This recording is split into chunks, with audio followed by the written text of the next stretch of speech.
सबसे पहले जो वाणी ले रहे हैं भक्ति की वाणी है, क्रम संख्या 1114 1114। और जिन्होंने भी प्रस्तुत की है वाणी अपना हैंड रेस कर लें।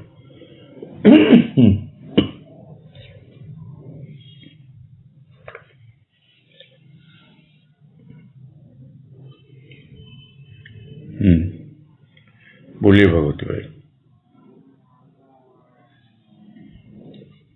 प्रणाम भैया। हाँ नमस्कार, बोलिए। वाणी है भक्ति की 1114। तेरी अर्पित वस्तु या तो इतनी पवित्र हो जाती है कि दुनिया स्पर्श नहीं कर पाती, या इतनी निरर्थक कि दुनिया के काम की ही न रही। इस वाणी में सदगुरु भगवान कह रहे हैं, तेरी अर्पित वस्तु या तो इतनी पवित्र हो जाती है। जैसे अर्पित वस्तु का यहाँ यही भाव मन में आ रहा है कि जिसने भी अपना जीवन परमात्मा के चरणों में अर्पित कर दिया, अपना जीवन समर्पित कर दिया, जो प्रभु का ही होकर जी रहा है, वो इतना पवित्र हो जाता है कि दुनिया स्पर्श नहीं कर पाती। मतलब दुनिया का भाव स्पर्श नहीं कर पाता। इसमें एक उदाहरण याद आ रहा है कि बुद्ध भगवान कहीं जा रहे थे अपने शिष्यों के साथ, तो रास्ते में एक आदमी ने उन्हें बहुत से अपशब्द कहे।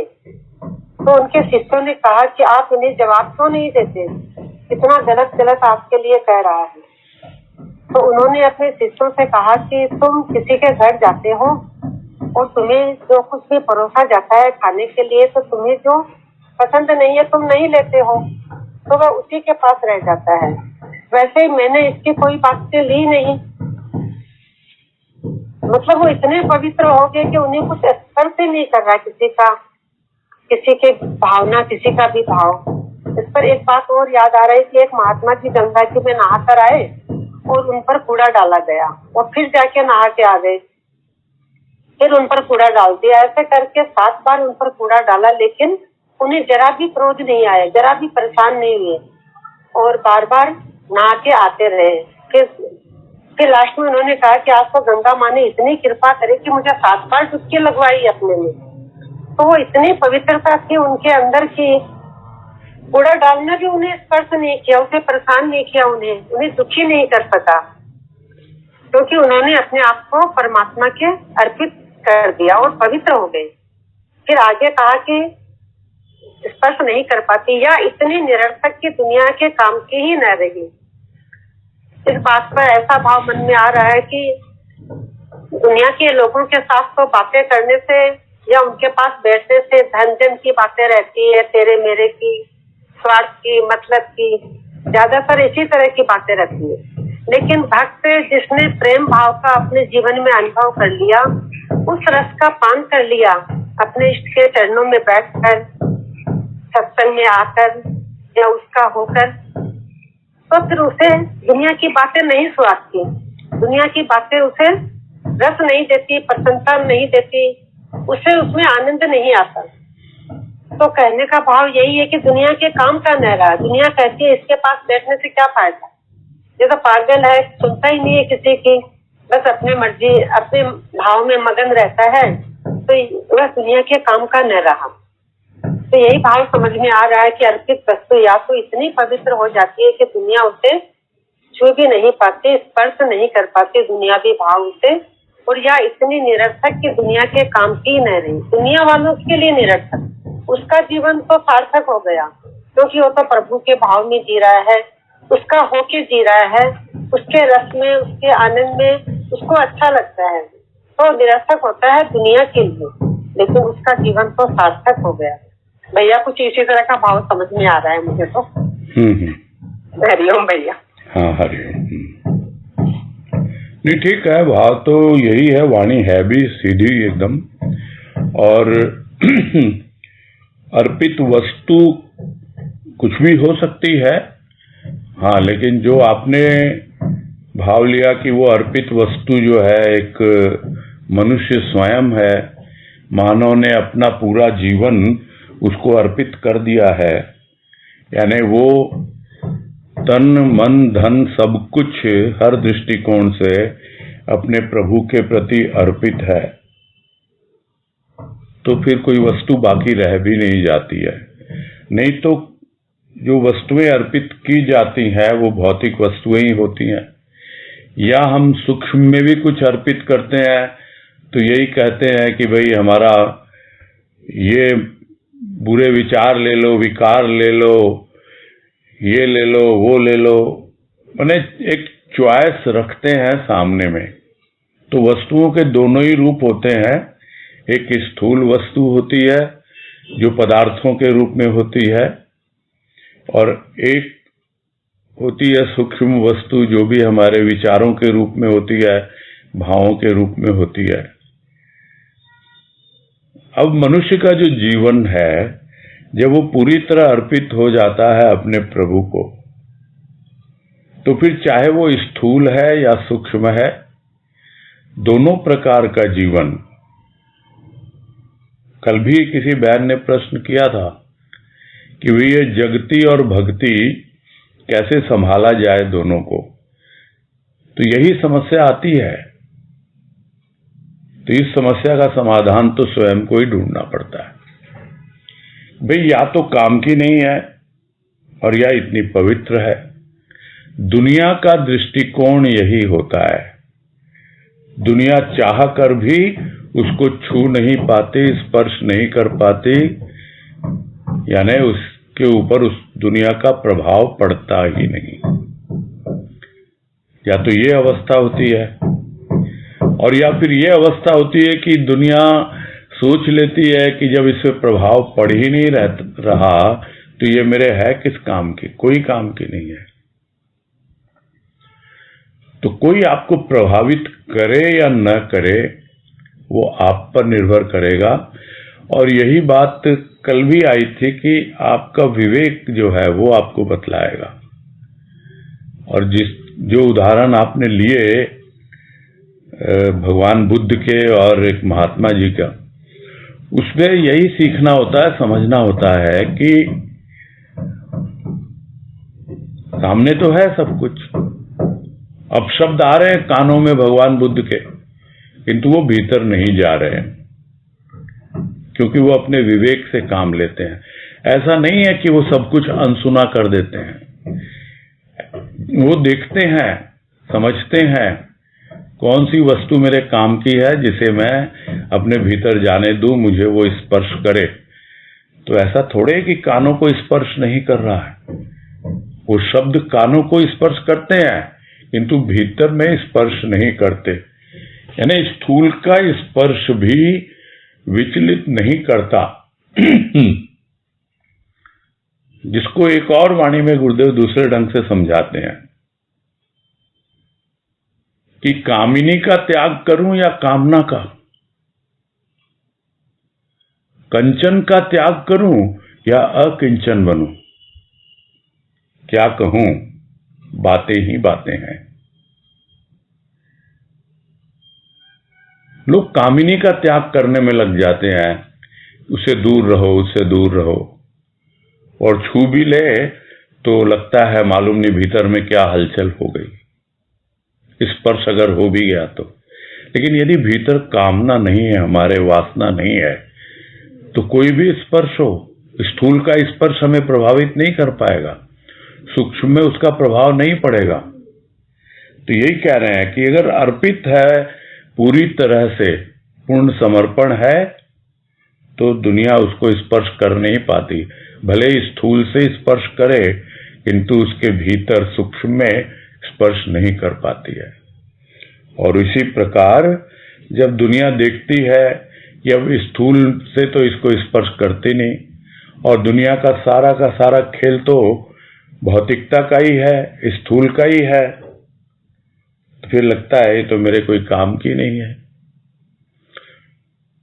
यहां गुरुदेव ने या कहा है, या तो स्पर्श कर नहीं पाती और या काम की नहीं रहती। ये दोनों ही चीजें चलती हैं साथ में। जब देखता है स्पर्श नहीं कर पा रही, इस पे कोई प्रभाव ही नहीं पड़ रहा, तो सोचता है इसको बोलने से क्या फायदा है। बोलते हैं, दो चार अपशब्द भी बोलते हैं, क्रोध भी अपना जाहिर कर देते हैं, और उसके बाद जब देखते हैं, अरे इस तो कुछ बोल ही नहीं रहा, ये तो कोई प्रतिक्रिया ही नहीं दे रहा, कोई रिएक्शन ही नहीं है इसकी ओर से, इसको बोलने से ही क्या फायदा है, बेकार है बोलना इसको, तो निरर्थक लगता उनको बोलना। तो दोनों चीजें साथ ही साथ चलती हैं। हाँ, अर्पित वस्तु अवश्य पूरा जीवन है, और पूरा जीवन जब अर्पित हो जाता है, और एक जीवन सिर्फ स्थूल का ही नहीं होता, सूक्ष्म का भी होता है, यानी टोटल जब समर्पण हो जाता है, अर्पण हो जाता है, तब दोनों ही चीजें समझ में आने लगती है भक्त को। और यदि यह अवस्था बनती है तब समझ लेना चाहिए कि हाँ, भक्ति ऐसी ही होती है। भक्ति की वाणी में यही बता रहे हैं कि तुम्हारा समर्पण, तुम्हारा अर्पण कुछ ऐसा हो कि तुम इतने पवित्र हो जाओ कि कोई छू न पाए उसे, और या फिर साथ साथ छूने की कोशिश भी करे तो भी क्या है, छू पा नहीं रहा है, तो उनको लगे ये तो बिल्कुल उनके काम की चीज है ही नहीं। तो यही सार है इस वाणी का, यही भाव है इसका, जैसा समझ में आ रहा है।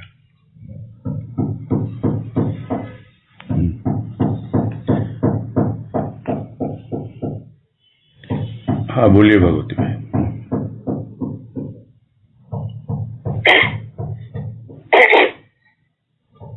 सूक्ष्म से मतलब मन, बुद्धि के अहंकार से भी ना अर्पित हो जाना। सूक्ष्म तो पूरा ही है, पूरा अर्पण होता है। हाँ। स्पर्श भीतर तभी तो नहीं करेगा, नहीं तो कानों को तो स्पर्श करता है। हाँ, अंदर नहीं जाएगा, अंदर तो स्पर्श नहीं कर पाती जो कह रहे हैं ना। हाँ, हाँ। इसका मतलब बुद्ध के कानों को तो स्पर्श कर रही है वो, कि तो भीतर नहीं जा रही है वो, भीतर नहीं जा रही है। तो सूक्ष्म में स्पर्श नहीं कर रही है, स्थूल में कर रही है। हाँ, स्थूल में तो सुनाई दे रही है ना। जी हाँ। हाँ भैया, सही है भैया, तो अच्छे से होगी, समझ में आ रही है। बस जीवन बनता जाए ऐसा ही। हाँ, वो देखो गुरुदेव की वाणी एक एक हमें प्रेरणा देती है। हाँ, उनकी कृपा हमेशा साथ रहती है, वाणी का ही तो आधार है हमारे पास। हाँ, बहुत बड़ा आधार है भैया पानी का, तो बहुत बड़ा। कल आपने कहा ना कि पानी के रूप में वो हमारे साथ प्रत्यक्ष है, तो सही में बहुत अच्छा लगा, और लग भी रहा था कि हाँ, पानी के रूप में हमारे साथ प्रत्यक्ष भगवान गुरुदेव है हमारे साथ में। हाँ भैया, हरिओम भैया। हरिओम हरिओम।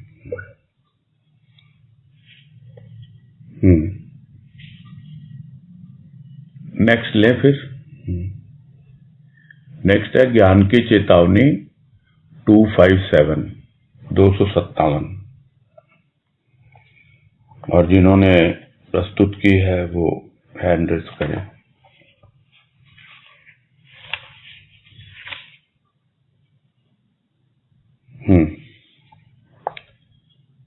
हाँ, राजकला जी बोलिए।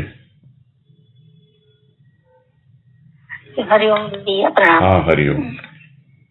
कल तो जैसे इस वाणी में तो भैया का शब्द समझा था, इस वाणी के माध्यम से जैसे ज्ञान की वाणी है, तो भक्त आतुर है कि उर आनंद में मेरे हृदय में प्रभु तुम आओ।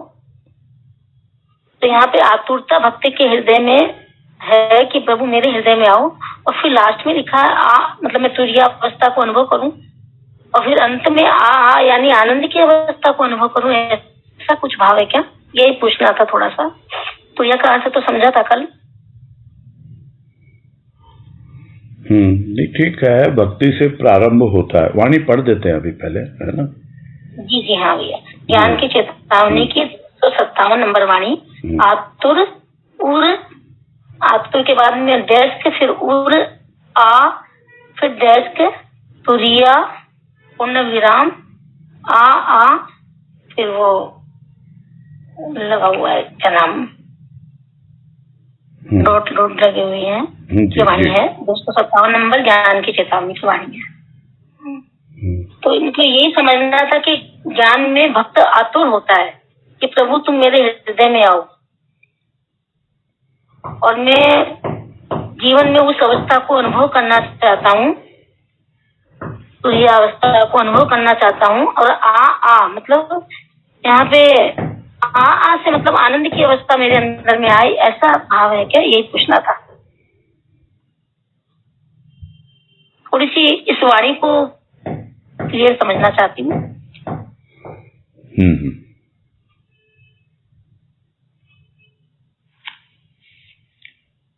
इसमें यही समझ में आ रहा है कि आध्यात्मिक जीवन तभी आगे बढ़ता है जब हमारे भीतर आगे बढ़ने के लिए आतुरता हो। आतुरता का मतलब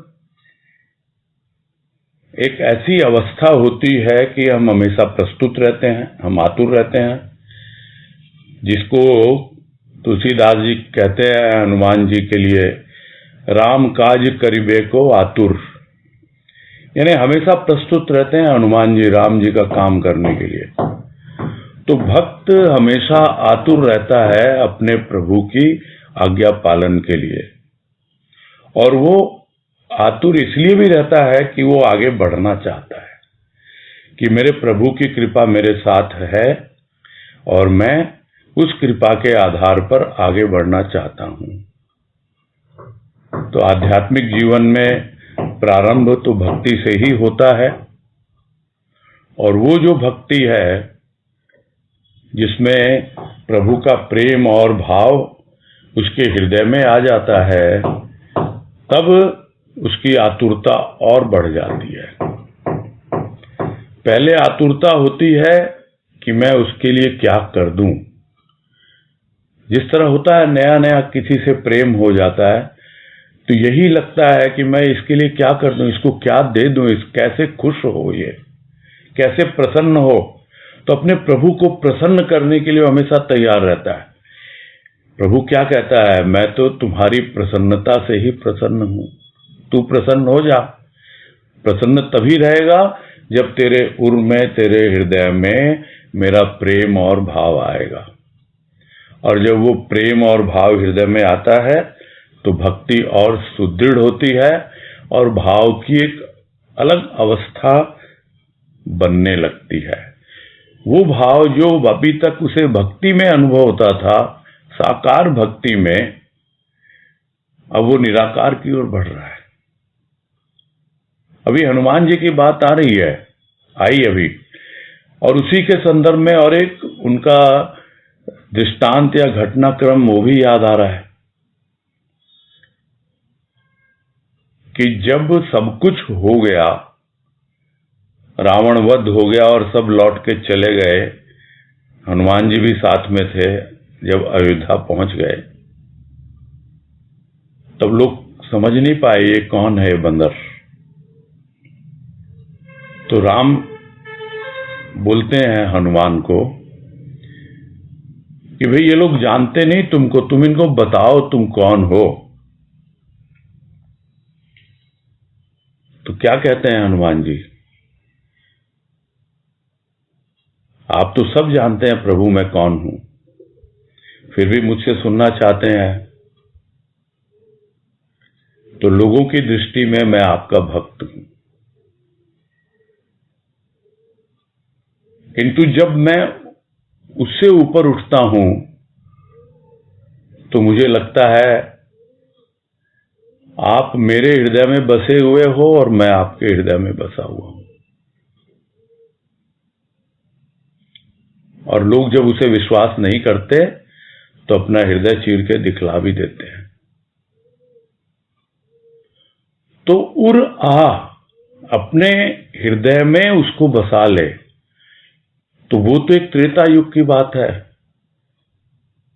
हनुमान जैसा भक्त भी नहीं है अभी तो अपने उर में बसा लें उसके भाव को, और वो भाव हमें ले जाएगा उस अवस्था तक जहां हमारा राम, हमारा प्रभु उस भाव रूप में हमेशा रहेगा।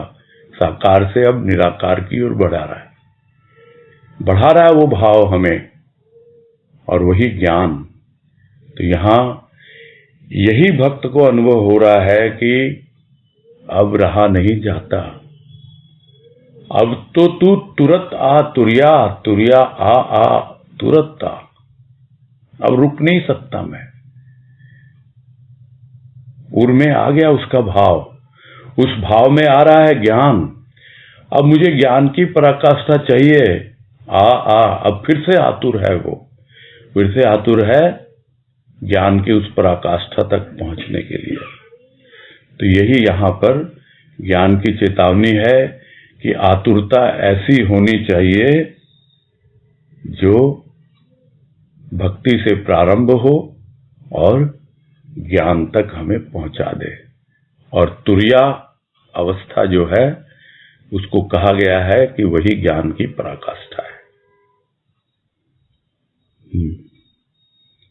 ऐसा ही कुछ भाव समझ में आ रहा है मुझे।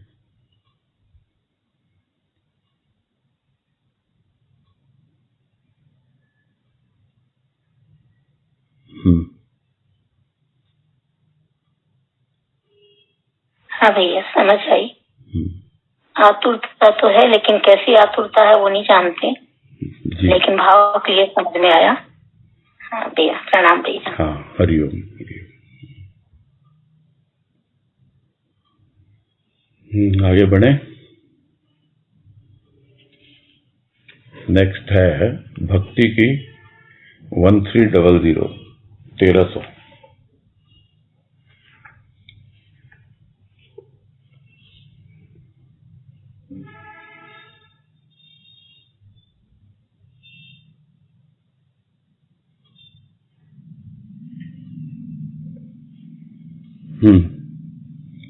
राशि अग्रवाल।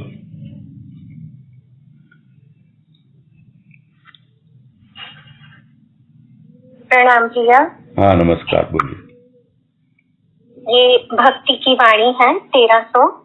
वर्षा के छींटे पड़े, बरसा के छींटे पड़े, अब चलना दुश्वार, कौन सुने बेबस की पुकार। इस पर कल भैया ग्रुप में डिस्कशन हुआ था, चर्चा हुई थी सबके साथ। तो काफी भाव खुला था, पर दो तरह के भाव आ रहे थे।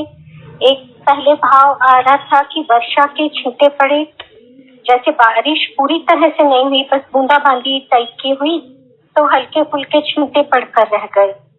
और वर्षा की छींटे पड़े से एक भाव ये आया था मन में कि जैसे अगर बोलते हैं कि गुस्से में बरस गया, क्रोध में बरस गया, यानी एक विकारी भाव की बारिश है, उसके भी छींटे पड़े, तो उससे चलना मुश्किल हो जाता है, आगे बढ़ पाना मुश्किल हो जाता है। और भक्ति में वो भक्त पुकार करता है कि थोड़े बहुत कृपा के जो छींटे मेरे ऊपर पड़े हैं उनसे तर नहीं हो पा रहा हूँ, मेरे जो विकारों ने मुझे गीला कर रखा है उससे चलना मेरे लिए बहुत कठिन हो रहा है।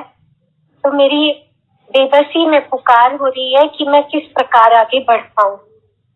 और ठीक है भैया, मेरे को यही भाव आया था, ग्रुप में और भी सबने डिस्कशन किया था। तो हरिओम भैया। हरिओम। क्या एक एक का तो सुन नहीं पाएंगे, एक जन को और मौका दे रहे हैं। उमा जी बोलिए, उमा तुलसी। हरिओम भैया। वाणी है भक्ति की 1300 नंबर।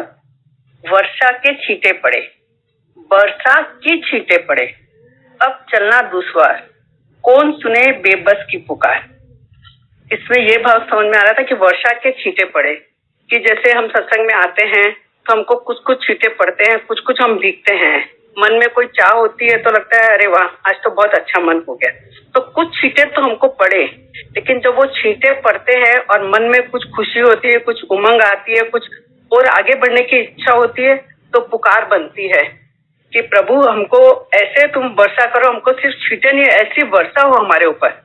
कि मतलब पहले तो लगा कि वर्षा के छींटे पड़े यानी आनंद घन की सत्संग सुनी, वाणी सुनी तो अच्छी लगी, बस उतना लगा। पर बाद में लगा कि हमेशा ये वर्षा होती रहे, कि हमारे ऊपर ये छींटे पड़ते रहे, हर पल पड़ते रहे। तो उसके मन में व्याकुलता आ रही है, उसके मन में इच्छा जग रही है अंदर से कि कैसे प्रभु को पाएं। एक बेचैनी आ रही है कि मुझे अब ये छींटे में भीगना है। क्योंकि उसको छींटे इस तरह से अच्छे लगे कि उसके भीतर जो गर्मी थी वो गर्मी उसकी दूर होने लगी। जैसे पृथ्वी तपती है तो वर्षा होती है, वैसे ही उसने थोड़ा कुछ भीगा तो उसको बहुत अच्छा लग रहा है, तो उसकी और आगे बढ़ने की इच्छा हो रही है। तो वो पुकार कर रहा है कि अब मेरे लिए जीना मुश्किल हो गया, मुझे तो तेरे भाव प्रेम में भीगना है, मुझे उसमें रहना है। कि किस तरह से मैं पा जाऊं, किस तरह से सिर्फ बूंदा बूंदी से काम नहीं चलेगा। मेरे मन की बेचैनी तो पूरी तरह से जब वर्षा होगी तब मैं उसको जी पाऊंगा। कि तो फिर आगे कह रहे कौन सुने बेबस की पुकार। उसने पूरी तरह से अपने आप को समर्पित नहीं किया, पूरी तरह से उस प्रभु का आधार नहीं लिया है, तो उसे लग रहा है कि मेरी पुकार कौन सुनेगा। लेकिन जब हम पुकार करते हैं, सत्संग सुनते हैं, कि हमें लग रहा है कि कठिन परिस्थिति है हमारे जीवन में, ऐसा सब है, लेकिन आगे बढ़ने की जब चाह जग जाती है, उसे तो लग रहा है कि मेरा चलना दुश्वार हो रहा है और मैं बेबस हूँ। लेकिन बाद में मेरे मन में ख्याल आया कि भाई प्रभु ने पकड़ा है हाथ तो वो निभाएगा ही, वो तो हमें हर हाल में करेगा। कि हम कोई चीज की, जैसे स्थूल की हम देखते कोई चीज की इच्छा हो जाती है तो हमको जब तक वो चीज नहीं मिलती तो हमें व्याकुलता रहती है। एक वाणी भी है ना कि कली की बेकली ही उसे खिलाती है। तो वैसे ही अगर हमारे भीतर में हम अपने आप को समझ ले कि प्रभु ही मेरा है, हम अपने आप को बेबस न जानकर उसको अपना आधार मान लें, तो फिर लगता है कि वर्षा उसकी तो हो ही रही है, हम उस वर्षा का आनंद ले पाएंगे। क्योंकि मुझे थोड़ा सा ये चल रहा था कि वर्षा की छींटे पड़े कि प्रभु तुम वर्षा करो और हम पे छींटे पड़े, लेकिन आगे लगा कि बेबस की पुकार कौन सुने।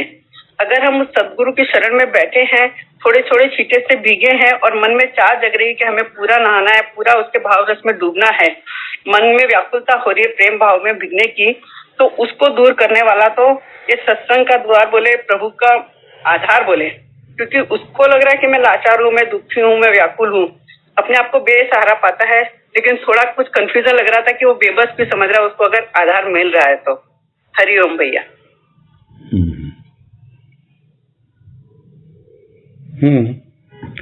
वाणी पढ़ के जो समझ में आ रहा है, जो भाव, इसमें दो अवस्थाओं का वर्णन है। एक है कि वर्षा हो रही है प्राकृतिक रूप से, जैसे प्रकृति में वर्षा हो रही होती है, और उस वर्षा के छींटों को देखकर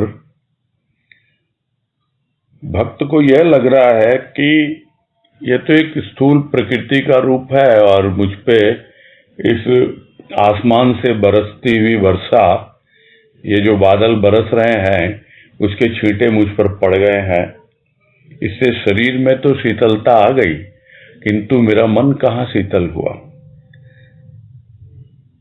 किंतु उसे प्रेरणा मिलती है कि भीतर भी शीतलता आ सकती है। इसलिए वो अपने प्रभु से पुकार कर रहा है कि अब तू वर्षा कर कुछ ऐसी कि मेरे भीतर में वो छींटे पड़े। वर्षा के छींटे तो प्राकृतिक है, फिर मौसम बदल जाएगा, फिर रूखा सूखा आ जाएगा, और फिर धरती प्यासी होगी, सूखा आएगा, फिर पुकारेगी, फिर वर्षा होगी। तो बड़ी बेबस हो जाती है ये धरती, पुकारती रहती है, कौन सुनता है उसकी। आता है, सुनता है, समय लगता है, किंतु तू तो ऐसा मुझ पर बरसा दे, अपने प्रेम और भाव की वर्षा ऐसी कर दे मुझ पर, मेरे अंतःकरण पर, कि मुझे लगे ही ना कि मेरा जीना दुश्वार है या कि मेरा चलना दुश्वार है। यानी इतना भीतर से भीग गया है कि अब चलना ही दुश्वार हो गया। जैसे बहुत ज्यादा वर्षा हो जाती है तो एकदम कीचड़ सा हो जाता है, चल नहीं पाता है। बोला, अरे तुमसे प्रार्थना तो की थी भक्ति में डूब करके, प्रेम और भाव में डूब करके, कि वर्षा की छींटे पड़े। मैंने तो छींटे मांगे थे और तूने तो इतना बरसा दिया कि अब मेरे लिए तो चलना ही दुश्वार हो गया, मेरे तो पांव फिसल रहे हैं, आगे बढ़ ही नहीं पा रहा हूं मैं। बरसाओ मौसम के अनुसार देख करके, यही एक विचित्र अवस्था बन जाती है भक्त के हृदय में कि वो संभाल नहीं पा रहा उसके भाव को, कि अब मेरा जीना दुश्वार हो रहा है, अब मैं चल ही नहीं पा रहा। जो अक्सर देखा जाता है कि इतने उसकी भाव की वर्षा हो गई कि बस भक्त कुछ नहीं करने में समर्थ पाता। उसके लिए तो चलना दुश्वार, जीना दुश्वार। एक कोना सा ढूंढता है, किनारे बैठ जाता है, अपने आप में मगन रहने की उसकी हमेशा इच्छा होती है। किसको पुकारे, किसको बोले, वो तो यही बोलेगा, तूने ही बोला था बरसा। तो बोले मैंने बोला तो था बरसा की छींटे पड़े, और तुमने तो इतनी बरसात कर दी। तो एक वर्षा होती है प्राकृतिक, जो मौसम के अनुसार होती है। एक वर्षा होती है जब भक्त की पुकार उठती है और वो बेहिसाब देता है, उसको संभालना बड़ा कठिन हो जाता है। तो यही मुझे तो अब जीना दुश्वार से यही समझ में आ रहा है, या चलना दुश्वार, कि बहुत मुश्किल हो गया उस भाव को संभालना। अब तो मैं फिर से पुकार रहा हूं तुमको, सुनो सुनो भाई, दो मुझे जितना मैं संभाल पाऊं। तो मुझे तो कुछ अलग ही भाव समझ में आ रहा है वाणी का, क्योंकि ये जो अंतिम लाइन है, कौन सुने बेबस की पुकार, यहां पर जाके बात थोड़ी और स्पष्ट हो जाती है। नहीं तो बात तो वही है, कौन सुने, अरे सुनने वाला तो वही है, और तो वो तो यही बोलेगा, तूने ही तो पुकारा था मुझे कि बरसा दिया मैंने। तब वो क्या कहेगा, यही कहेगा ना, मैंने तो कहा था छींटे पड़े, ये थोड़े की बाढ़ आ जाए। तो इसलिए अब तो चलना ही दुश्वार हो रहा है मेरे लिए। मुझे तो भक्ति में कुछ ऐसे भाव की अवस्था बनी है, वो समझ में आ रहा है इस वाणी में। थोड़ा सा अलग हो गया आप लोगों की उससे।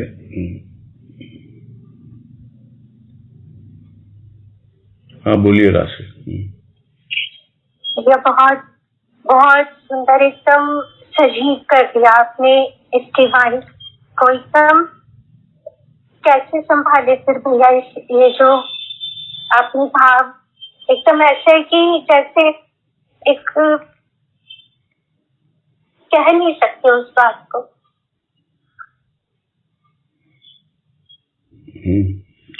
उसी के ऊपर छोड़ देते हैं हम तो, भाई तुम जानो।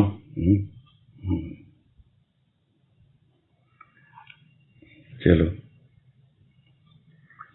प्रणाम भैया। हाँ हरिओम। हाँ उमा जी। भैया वाणी सुनकर तो लग रहा है कि हम तो बूंद मांग रहे थे और वो तो पूरा का पूरा सागर उंडेल रहा है। कि हम तो बोले कि सिर्फ छींटे बरसा दो हम पर, और वो बोलता है लो इतना लो भाव प्रेम कि उसी को जीते जाओ और उसी में अपने आप को भिगोते जाओ। हरिओम भैया, बहुत अच्छी लगी बात। हरिओम। हाँ नीतू गुप्ता, क्या इस वाणी से संबंधित है या कुछ और है? हरिओम भैया, इसी वाणी से संबंधित है। यही मन में विचार आता कि आपने जो बात कही ना कि पात्रता से ज्यादा दे देता है वो, तो वही है ना कि कैसे संभाले जी। तो वही प्रश्न जो अभी आया ना, वही प्रश्न मन में उठा, तो हैंड रेज किया कि संभाल पाते हैं कि नहीं, और संभालता तो वही है, बस ये है कि थोड़ा धैर्य रखना पड़ेगा। बस वही थोड़ा सा प्रश्न उठा था मन में, इसलिए हैंड रेज किया था। ठीक है, आपको उत्तर मिल गया होगा। हाँ हाँ ठीक। हरिओम। हरिओम। हाँ जी कविता जी।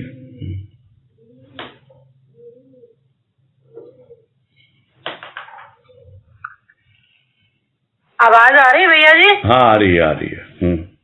मुझे ऐसा भाव आ रहा था कि वर्षा के छींटे पड़े, जब ये भक्ति की चेतावनी है, तो मेरा ऐसा अंदर से भाव आया है कि भाई जब भगवान ने वर्षा के छींटे किए, अब संत के जब वर्षा के छींटे हमारे पर पड़े तो कहते वो इतना इंसान अंदर से भर गया कि भाई वो अब संभाल नहीं पा रहा है, जी उससे हाँ। मतलब सहन नहीं हो रहा है कि अब मैं कैसे इस तरह मतलब कि परमात्मा को पा हाँ, लूं। ये बातें तो हुई है ना, आप अपनी जिज्ञासा रखो ना, ये सब बातें तो हुई है। अभी जो बाद में होता है ना, जो वाणी में पार्टिसिपेट कर चुके होते हैं और उसके बाद में जो हम लोग आपस में पूछते हैं कि हाँ भाई कोई जिज्ञासा है क्या, तो वो जिज्ञासा रखी जाती है उसमें आप नहीं तो फिर सब हैंड रेस करेंगे। आप लोग अपना आपस में चर्चा कीजिए, आप भी पार्टिसिपेट कीजिए, अपनी वाणी अपना रखिए और लोग करेंगे। कल भी मैंने कही थी ये सब बातें, है ना। ठीक है भैया। हाँ। ठीक है जी, ठीक है भैया। हाँ। हरिओम हरिओम हरिओम। हाँ, राजकला जी बोलिए। हाँ भैया, भाव तो बहुत सुंदर है। इसमें एक भाव मन में ये भी आ रहा है कि जैसे अपन प्रार्थना करते हैं, सकल द्वार को छोड़ के गहो तिहारो द्वार, वहां गए कि लाज राखो गोविंद आस तुम्हार। मैंने भक्ति के अंदर में जब सारे द्वारों को छोड़ करके एक के चरणों में टिक गया है, तब वो टिक गया तो कहता अब तो मैंने सब द्वारों को छोड़ दिया, तेरे द्वार पे आ गया और तेरी कृपा बिना मैं चल नहीं सकता, मैं बेबस हूँ, तो मुझे तुम्हारी कृपा मतलब हर पल चाहिए। ये बेबसी का भाव आएगा या नहीं, वही मतलब वही भाव जो आपने बताया उसको ले, ये समझना चाह रही हूँ। एक भाव मन में जगह इसलिए पूछ रही हूँ। नहीं, आपका वो भाव भी अच्छा लगा। बरसाने की बात हो रही है ना। जी हाँ, छोड़ के आ गया, छोड़ के तो बहुत पहले ही आ गया। अच्छा, छोड़ के तो बहुत पहले ही आ गया है। अभी तो वो पहले देख रहा प्रकृति में वर्षा हो रही है, छींटे पड़ रहे हैं और उसको लगता है मेरे भी भीतर कुछ इसी तरह से छींटे पड़े और पड़ने लग गए, भक्ति में लगा हुआ है। अब भक्ति में एक ऐसी अवस्था भाव की बन गई है, ये सब बातें हुई ना बाद में। ठीक है भैया। हाँ ठीक है भैया, प्रणाम भैया। हाँ, हरिओम हरिओम। आगे बढ़े। आगे है भक्ति की चेतावनी 167 167।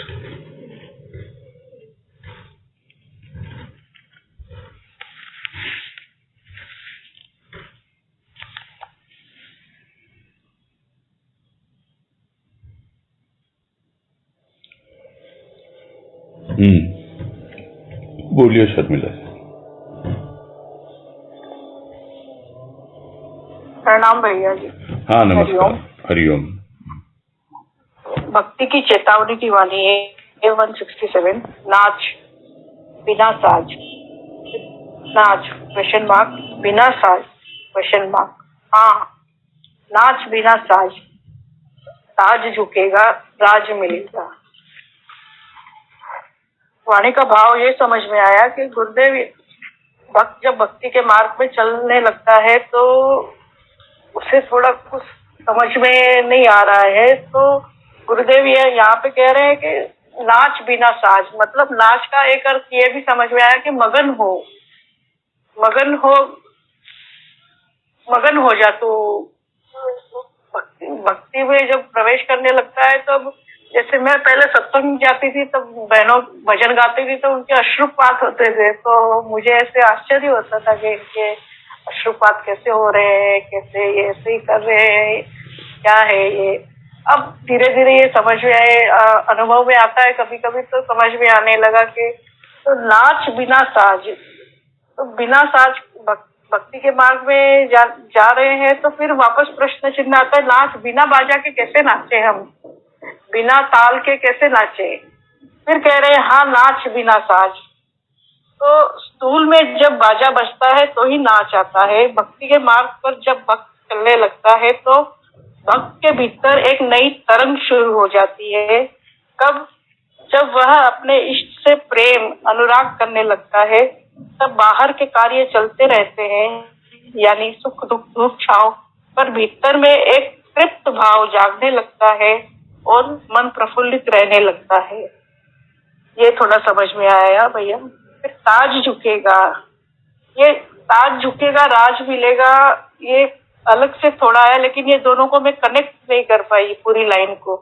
ताज का यही समझ में आया कि अहंकार, ताज यानी अहंकार झुकेगा, भक्त को नमना आ जाएगा, अपनी धुन में मस्त रहते हुए स्थूल के विचार उसे परेशान नहीं करेंगे, क्योंकि उसका अब अहम झुकने लग गया। ज्यादा कर विचारों पर गौर करे तो अहंकार के ही होते हैं। राज मिलेगा भैया जी, ये नहीं, ये थोड़ी पीछे वाली थोड़ी कम समझ में आ रही है।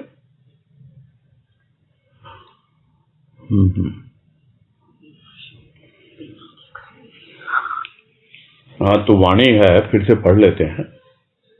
भक्ति की चेतावनी 167 167। नाच बिना साज, नाच बिना साज, हाँ, नाच बिना साज। ताज झुकेगा, राज मिलेगा। तो इसमें यही भाव समझ में आ रहा है कि हम प्रतीक्षा करते रहते हैं कि हमारे पास सब कुछ आ जाए, सारे उपादान आ जाएं, ये भी हो, वो भी हो, वो भी हो, तब जाकर के मैं अपने प्रभु के सामने नाचूं। नाचने का मतलब क्या है?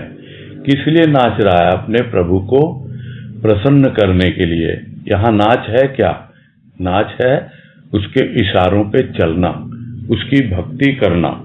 और जब तू उसके इशारों पे चल रहा है और उसको प्रसन्न करना चाहता है अपने नाच के द्वारा, तो फिर यदि उसकी इच्छा होगी तो साज भी तेरे सामने रखेगा और साज के अनुसार ही, उसकी ताल के अनुसार ही तू नाचेगा। साज का और एक मतलब होता है कि जब कोई नृत्य करता है तो पूरा सज धज के आता है, पूरी साज सज्जा के साथ आता है। ऐसा थोड़ी कि जैसा है बिस्तर से उठा और नाचने लग गया।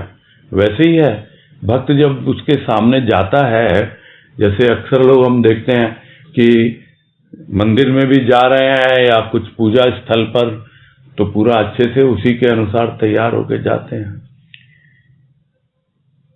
बोले ये सब ऊपरी खेल है। तुझे नाचने के लिए, यानी मुझे प्रसन्न करने के लिए। क्यों नाच रहा है? मुझे प्रसन्न करने के लिए नाच रहा है ना। तो फिर तुझे साज की क्या आवश्यकता है? तू जिस हाल में भी नाचेगा, तू प्रसन्न हो जा और मैं भी प्रसन्न। भले ही साज हो या ना हो, भले ही तुमने अपने आप को सजाया हो या न सजाया हो, कोई संगत देने वाला तबला, ढोलक या कोई और साज हो कि नहीं हो, क्योंकि अक्सर ही कहते हैं बिना ताल के तो नाच होता नहीं है। लेकिन जिसके हृदय की ही ताल बन गई हो, धड़कन ही उसके लिए ताल का काम कर रही हो, तो उसे साज की क्या आवश्यकता है? बिना साज के नाचेगा वो।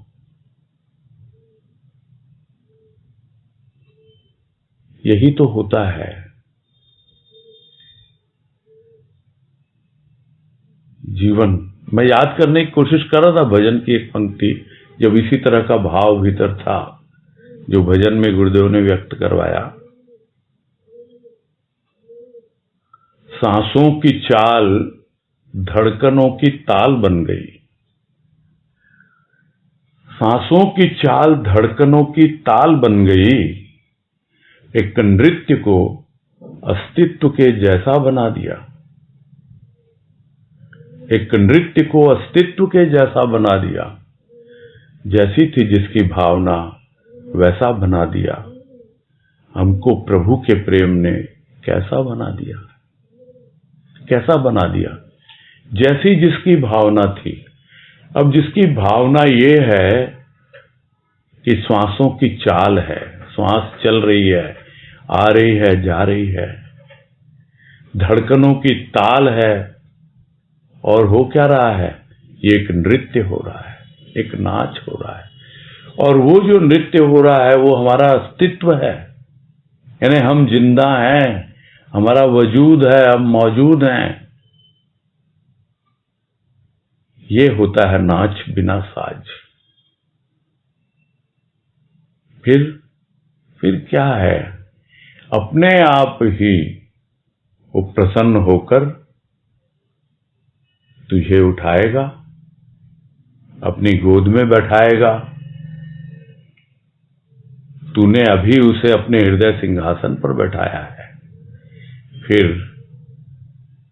वो क्या है,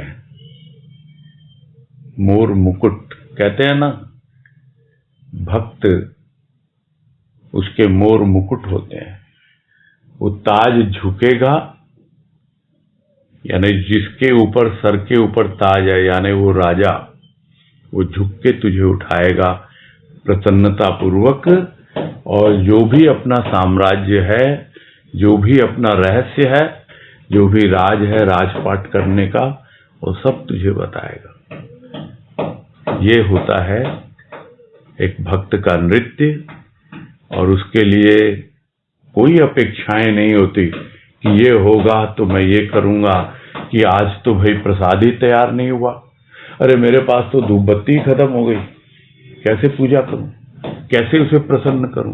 कुछ नहीं, जैसे हैं, अरे हम तो हैं, सांस तो चल रही है ना, हृदय तो धड़क रहा है ना, बस वही एक नृत्य हो रहा है। नाचो उस ताल पर, प्रसन्न है वो, उसी में प्रसन्न है वो, तो तुम्हारा भाव देखता है, प्रेम देखता है। तो जैसी थी जिसकी भावना वैसा ही बन जाता है, वैसी ही भक्ति में वो लग जाता है। ताज झुकेगा, वो उसकी कृपा है, वो झुक के हमें उठाए, अपना साम्राज्य दे, अपने हृदय सिंहासन पे बैठाए, जो भी करना उसको। यहां गुरुदेव तो कह रहे हैं होगा, वस्तु ये सब जितने ऊपरी उपादान हैं इन सबको भूल जा, सजना धजना और भी जो कुछ है, और जैसे वो नचाता है नाचता जा, प्रसन्न करता जा अपने आप को, वो तो प्रसन्न होगा ही होगा। ठीक है, ऐसा ही कुछ भाव लग रहा है इसका। हाँ बोलिए। हाँ भैया जी, बहुत अच्छे से समझ में आया। ताज झुकेगा, राज्य मिलेगा। बहुत ठीक है भैया, प्रणाम भैया। हाँ, हरिओम हरिओम।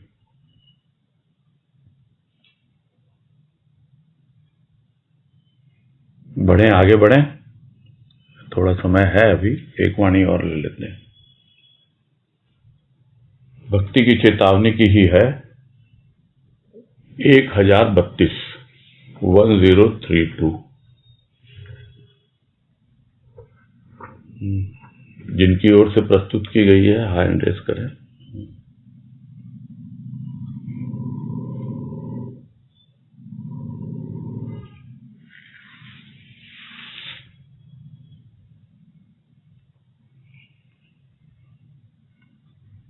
तनुश्री शर्मा।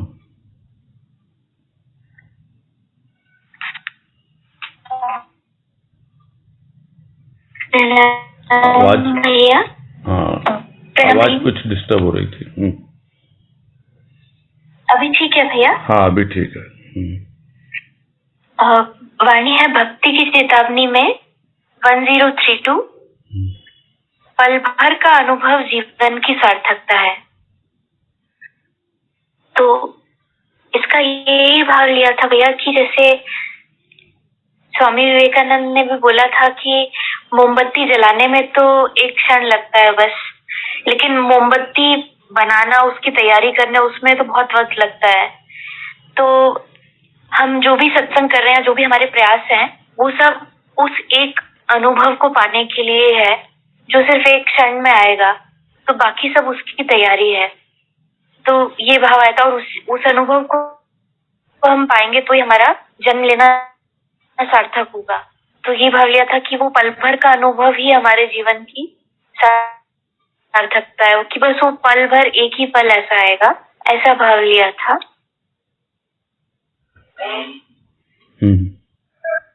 हरिओम भैया। हरिओम। हाँ, अनीता तुलसियान। प्रणाम भैया। हाँ नमस्कार। पल भर का अनुभव जीवन की सार्थकता है। वह भक्ति की चेतावनी की वाणी है। तो यही लग रहा है कि भक्ति करते हुए जब वो आगे चलता है तो उसको लगता है जीवन तो मैं जी रहा था, लेकिन अब जैसे जैसे इस राह पर चल रहा हूँ एक अनुभव जो उसके जीवन में आता है तो उसको बड़ा अद्भुत लगता है और तब उसको लगता है कि अब मेरा जीवन सार्थक हो रहा है। अभी तक तो खाओ पियो मौज करो वाली जिंदगी तो मैं जी रहा था और समझता था पहले कि यही सार्थकता है, इसीलिए जीवन मिला है।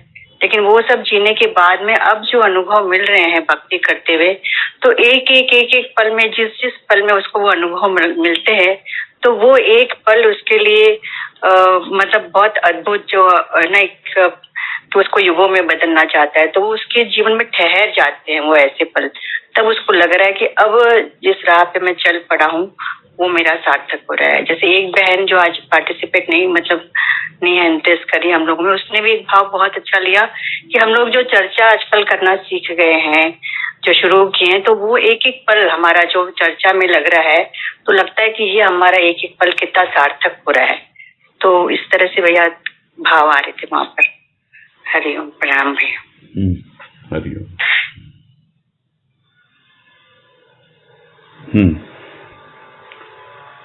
तो जीवन की सार्थकता समझना बहुत आवश्यक है। ये वाणी हमें यही कह रही है और यही समझा रही है कि तुम देखो किस प्रकार का जीवन तुम व्यतीत कर रहे हो। कहने को तो हमें हर पल अनुभव होते हैं, किंतु क्या वो अनुभव हमारे जीवन की सार्थकता बनते हैं, यानी हमारे जीवन में कुछ एक परिवर्तन लाते हैं, कुछ नयापन लाते हैं? यह विचारणीय है और यह विचार जब हम करेंगे, सोचेंगे, समझेंगे, तभी मालूम पड़ेगा कि हमारा जीवन निरर्थक जा रहा है या सार्थक। सिर्फ भक्ति में लग जाना या एक इष्ट का चुनाव कर लेना, एक स्थान विशेष पर क्या कहा जाए, माथा टेक लेना, ठीक है, भटकना तो छूट गया, कुछ हद तक तो एक दिशा मिली है, किंतु वो दिशा जो मिली है उससे क्या हमारी दशा सुधरी है? दशा सुधरना ही तो जीवन की सार्थकता है। और ये दशा कौन सी है? ये दशा है हमारी आंतरिक, यानी भीतर की दशा, हमारी भीतर की अवस्था, जिसे अक्सर हम सत्संग की भाषा में कहा करते हैं कि तुम्हारा धरातल ऊपर उठा कि नहीं भाई, इतने वर्षों से तुम सत्संग कर रहे हो, लग गए एक जगह, भटकना तो छूट गया, मंदिर मंदिर तीरथ तीरथ भागना दौड़ना तो कम हो गया या छूट ही गया, किंतु क्या वास्तव में अभी भी तुम भक्ति करना सीखे हो? क्या अभी भी तुम्हारा जीवन सार्थक रूप में आगे बढ़ रहा है? कैसे मालूम पड़े? तो आए हो दर पर, सत्संग में लगे हो, क्या अनुभव हो रहा है तुम्हें? जीवन है क्या? कुछ और नहीं है, अनुभवों का एक रूप है। अनुभव होते हैं सूक्ष्म में, स्थूल के अनुभव आते हैं, जो हमने स्थूल जीवन जिया है अब तक, उसने भी हमें बहुत अनुभव दिए हैं और उन अनुभवों का निचोड़ ही हमें समझाता है कि अब भटकने से कोई फायदा नहीं, एक जगह टिक जाओ। और टिक गए, टिक करके हमें क्या अनुभव मिल रहे हैं? अनुभव ये मिल रहे हैं कि हाँ, हमारे भीतर रस घुल रहा है, हमारे भीतर प्रभु का प्रेम बढ़ रहा है, लेकिन हर वक्त ये अवस्था नहीं रहती है। कोई एकाध ऐसा क्षण आता है जब हम लगता है कि बिल्कुल हवा में ही उड़ रहे हैं, तो फिर धरातल की बात करें वहां धरा तो होती नहीं है, धरा का तल कौन जाने क्या धरातल है। पूरा वायुमंडल में ही विचरण कर रहा है प्राणी, लेकिन वो एक क्षण होता है, फिर लौट के आना होता है, फिर ये जीवन है। फिर देखें वो जो अनुभव हमें मिला, उस अनुभव ने हमें क्या दिया, वही हमारा सार्थक जीवन है। उस अनुभव पे जब हम मनन चिंतन करेंगे और उसे सूक्ष्म से सूक्ष्मतम रूप में परिवर्तित करेंगे गुरुदेव की कृपा से, तब वो एक पल ही हमारे लिए बहुत महत्वपूर्ण हो जाता है। तो जो भजन की पंक्ति अभी अनीता कह रही थी, वो मैं ठीक से बोल दूं क्योंकि उन्होंने स्पष्ट रूप से कहा नहीं, कि समर्पित क्षणों को युगों में बदलना, हमें क्या ये सारा जहां चाहता है। समर्पित क्षण होते हैं, वो एक एक क्षण को जब युगों में बदलता है प्राणी, तब उसकी भक्ति बहुत सुदृढ़ होने लगती है, उसका जीवन सार्थक होने लगता है, और वो जो क्षण उसे अनुभव दे जाते हैं वही उसके लिए उसकी पूंजी है, वही उसके लिए उसका खजाना है। उन्हीं को वो संजो के रखना चाहता है युगों युगों तक, और उसी में जीना चाहता है। तो ये एक भक्ति का रूप गुरुदेव ने समझाया इस वाणी के माध्यम से, कि यदि पल भर भी तुम्हें अनुभव वो मिल जाए, तुम्हारा जीवन सार्थक हो जाए। यही भाव समझ में आ रहा है।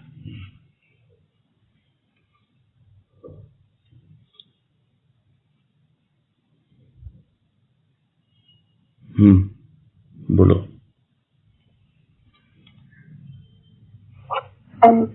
राम भैया, हाँ। ये किसी विशेष अनुभव की बात है या मतलब जो भी समर्पित क्षण जीवन में मिलते जाते हैं उन सब की बात है? समर्पित क्षण ही विशेष होते हैं। अच्छा, तो यहाँ किसी एक अनुभव की बात नहीं है, जितने भी अनुभव है जीवन तो टोटलिटी में जीता है ना। अच्छा, टुकड़ों टुकड़ों में कौन जीता है? खंडित जीवन है वो। ये संपूर्णता में, समग्रता में जिया जाता है जीवन, पूरी तरह समर्पित है।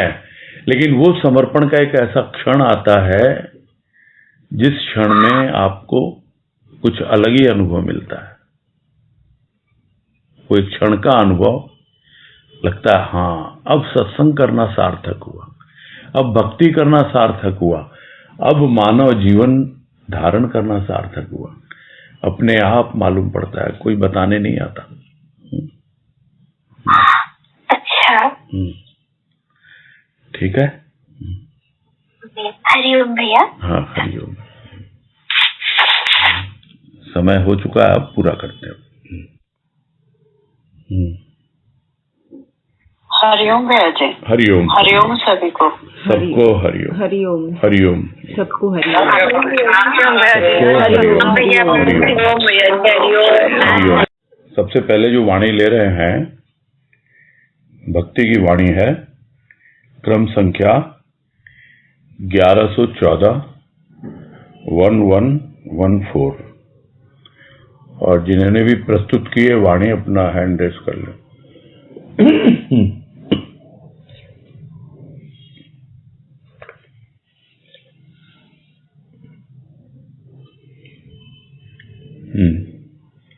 बोलिए भगवती भाई। प्रणाम भैया। हाँ, नमस्कार, बोलिए। वाणी है भक्ति की 1114। तेरी अर्पित वस्तु या तो इतनी पवित्र हो जाती है कि दुनिया स्पर्श नहीं कर पाती, या इतनी निरर्थक कि दुनिया के काम की ही न रही। इस वाणी में सदगुरु भगवान कह रहे हैं, तेरी अर्पित वस्तु या तो इतनी पवित्र हो जाती है, जैसे अर्पित वस्तु का यहाँ यही भाव मन में आ रहा है कि जिसने भी अपना जीवन परमात्मा के चरणों में अर्पित कर दिया, अपना जीवन समर्पित कर दिया, जो प्रभु का ही होकर जी रहा है, वो इतना पवित्र हो जाता है कि दुनिया स्पर्श नहीं कर पाती, मतलब दुनिया का भाव स्पर्श नहीं कर पाता। इसमें एक उदाहरण याद आ रहा है कि बुद्ध भगवान कहीं जा रहे थे अपने शिष्यों के साथ, तो रास्ते में एक आदमी ने उन्हें बहुत से अपशब्द कहे, तो उनके शिष्यों ने कहा कि आप इन्हें जवाब क्यों नहीं देते, इतना गलत गलत आपके लिए कह रहा है।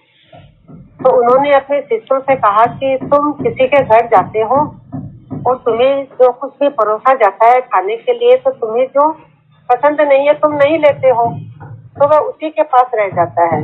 वैसे ही मैंने इसकी कोई बातें ली नहीं, मतलब वो इतने पवित्र हो गए कि उन्हें कुछ स्पर्श ही नहीं कर रहा किसी के भावना, किसी का भी भाव। इस पर एक बात और याद आ रही कि एक महात्मा जी गंगा जी में नहा कर आए और उन पर कूड़ा डाला गया, और फिर जाके नहा के आ गए, फिर उन पर कूड़ा डाल दिया, ऐसे करके 7 बार उन पर कूड़ा डाला, लेकिन उन्हें जरा भी क्रोध नहीं आया, जरा भी परेशान नहीं हुए, और बार बार नहा के आते रहे। फिर लास्ट में उन्होंने कहा कि आज तो गंगा माँ ने इतनी कृपा करे कि मुझे 7 बार डुबकी लगवाई अपने में। तो वो इतनी पवित्रता थी उनके अंदर की कूड़ा डालना भी उन्हें स्पर्श नहीं किया, उसे परेशान नहीं किया, उन्हें दुखी नहीं कर सका, क्योंकि उन्होंने अपने आप को परमात्मा के अर्पित कर दिया और पवित्र हो गए। फिर आगे कहा कि स्पर्श नहीं कर पाती या इतनी निरर्थक की दुनिया के काम की ही न रही। इस बात पर ऐसा भाव मन में आ रहा है कि दुनिया के लोगों के साथ तो बातें करने से या उनके पास बैठने से धन जन की बातें रहती है, तेरे मेरे की, स्वार्थ की, मतलब की, ज्यादातर इसी तरह की बातें रहती है। लेकिन भक्त जिसने प्रेम भाव का अपने जीवन में अनुभव कर लिया, उस रस का पान कर लिया, अपने इष्ट के चरणों में बैठकर, सत्संग में आकर या उसका होकर, तो फिर उसे दुनिया की बातें नहीं सुहाती, दुनिया की बातें उसे रस नहीं देती, प्रसन्नता नहीं देती, उसे उसमें आनंद नहीं आता। तो कहने का भाव यही है कि दुनिया के काम का न रहा। दुनिया कहती है इसके पास बैठने से क्या फायदा, ये तो पागल है, सुनता ही नहीं है किसी की, बस अपने मर्जी अपने भाव में मगन रहता है, तो वह दुनिया के काम का न रहा। तो यही भाव समझ में आ रहा है कि अर्पित वस्तु या तो इतनी पवित्र हो जाती है कि दुनिया उसे छू भी नहीं पाती, स्पर्श नहीं कर पाती दुनियावी भाव उसे, और या इतनी निरर्थक कि दुनिया के काम की न रही। दुनिया वालों के लिए निरर्थक, उसका जीवन तो सार्थक हो गया, क्योंकि वो तो प्रभु के भाव में जी रहा है, उसका होके जी रहा है, उसके रस में, उसके आनंद में उसको अच्छा लगता है। तो निरर्थक होता है दुनिया के लिए, लेकिन उसका जीवन तो सार्थक हो गया। भैया कुछ इसी तरह का भाव समझ में आ रहा है मुझे तो। हरिओम भैया। हाँ हरिओम। नहीं ठीक है, भाव तो यही है, वाणी है भी सीधी एकदम। और अर्पित वस्तु कुछ भी हो सकती है, हाँ, लेकिन जो आपने भाव लिया कि वो अर्पित वस्तु जो है एक मनुष्य स्वयं है, मानव ने अपना पूरा जीवन उसको अर्पित कर दिया है, यानी वो तन मन धन सब कुछ हर दृष्टिकोण से अपने प्रभु के प्रति अर्पित है, तो फिर कोई वस्तु बाकी रह भी नहीं जाती है। नहीं तो जो वस्तुएं अर्पित की जाती हैं वो भौतिक वस्तुएं ही होती हैं, या हम सूक्ष्म में भी कुछ अर्पित करते हैं तो यही कहते हैं कि भाई हमारा ये बुरे विचार ले लो, विकार ले लो, ये ले लो, वो ले लो, माने एक चॉइस रखते हैं सामने में। तो वस्तुओं के दोनों ही रूप होते हैं, एक स्थूल वस्तु होती है जो पदार्थों के रूप में होती है, और एक होती है सूक्ष्म वस्तु जो भी हमारे विचारों के रूप में होती है, भावों के रूप में होती है। अब मनुष्य का जो जीवन है जब वो पूरी तरह अर्पित हो जाता है अपने प्रभु को, तो फिर चाहे वो स्थूल है या सूक्ष्म है, दोनों प्रकार का जीवन। कल भी किसी बहन ने प्रश्न किया था कि वे ये जगती और भक्ति कैसे संभाला जाए दोनों को, तो यही समस्या आती है। तो इस समस्या का समाधान तो स्वयं को ही ढूंढना पड़ता है। भाई या तो काम की नहीं है और या इतनी पवित्र है। दुनिया का दृष्टिकोण यही होता है। दुनिया चाह कर भी उसको छू नहीं पाती, स्पर्श नहीं कर पाती, यानी उसके ऊपर उस दुनिया का प्रभाव पड़ता ही नहीं। या तो ये अवस्था होती है, और या फिर ये अवस्था होती है कि दुनिया सोच लेती है कि जब इस पे प्रभाव पड़ ही नहीं रहा तो ये मेरे है किस काम की, कोई काम की नहीं है। तो कोई आपको प्रभावित करे या न करे वो आप पर निर्भर करेगा। और यही बात कल भी आई थी कि आपका विवेक जो है वो आपको बतलाएगा। और जो उदाहरण आपने लिए भगवान बुद्ध के और एक महात्मा जी का, उसमें यही सीखना होता है, समझना होता है कि सामने तो है सब कुछ, अब शब्द आ रहे हैं कानों में भगवान बुद्ध के, किंतु वो भीतर नहीं जा रहे हैं, क्योंकि वो अपने विवेक से काम लेते हैं। ऐसा नहीं है कि वो सब कुछ अनसुना कर देते हैं, वो देखते हैं, समझते हैं कौन सी वस्तु मेरे काम की है जिसे मैं अपने भीतर जाने दूं, मुझे वो स्पर्श करे। तो ऐसा थोड़े कि कानों को स्पर्श नहीं कर रहा है, वो शब्द कानों को स्पर्श करते हैं किंतु भीतर में स्पर्श नहीं करते। यानी स्थूल का स्पर्श भी विचलित नहीं करता। जिसको एक और वाणी में गुरुदेव दूसरे ढंग से समझाते हैं कि कामिनी का त्याग करूं या कामना का, कंचन का त्याग करूं या अकिंचन बनूं, क्या कहूं, बातें ही बातें हैं। लोग कामिनी का त्याग करने में लग जाते हैं, उससे दूर रहो, उससे दूर रहो, और छू भी ले तो लगता है मालूम नहीं भीतर में क्या हलचल हो गई, स्पर्श अगर हो भी गया तो। लेकिन यदि भीतर कामना नहीं है, हमारे वासना नहीं है, तो कोई भी स्पर्श हो, स्थूल का स्पर्श हमें प्रभावित नहीं कर पाएगा, सूक्ष्म में उसका प्रभाव नहीं पड़ेगा। तो यही कह रहे हैं कि अगर अर्पित है, पूरी तरह से पूर्ण समर्पण है, तो दुनिया उसको स्पर्श कर नहीं पाती। भले स्थूल से स्पर्श करे किंतु उसके भीतर सूक्ष्म में स्पर्श नहीं कर पाती है। और इसी प्रकार जब दुनिया देखती है कि अब स्थूल से तो इसको स्पर्श करते नहीं, और दुनिया का सारा खेल तो भौतिकता का ही है, स्थूल का ही है, तो फिर लगता है ये तो मेरे कोई काम की नहीं है।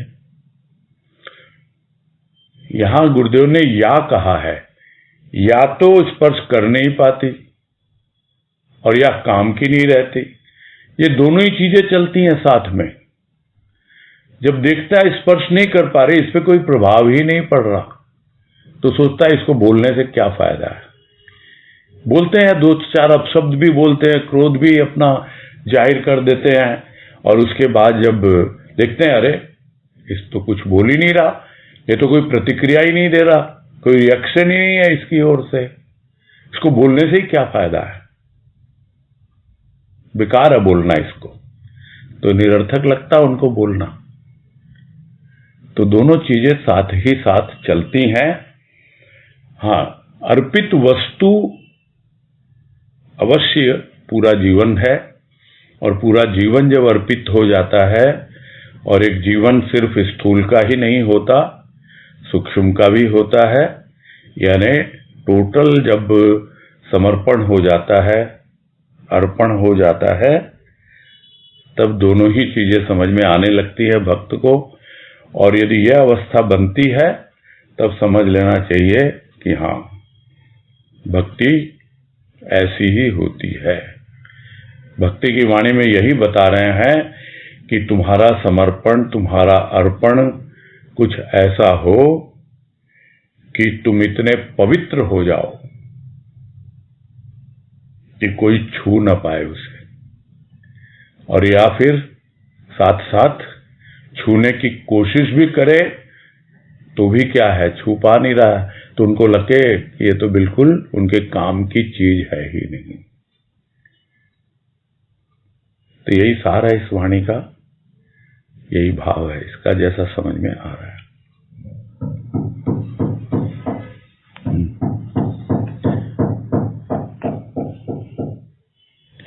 हाँ बोलिए भगवती भाई।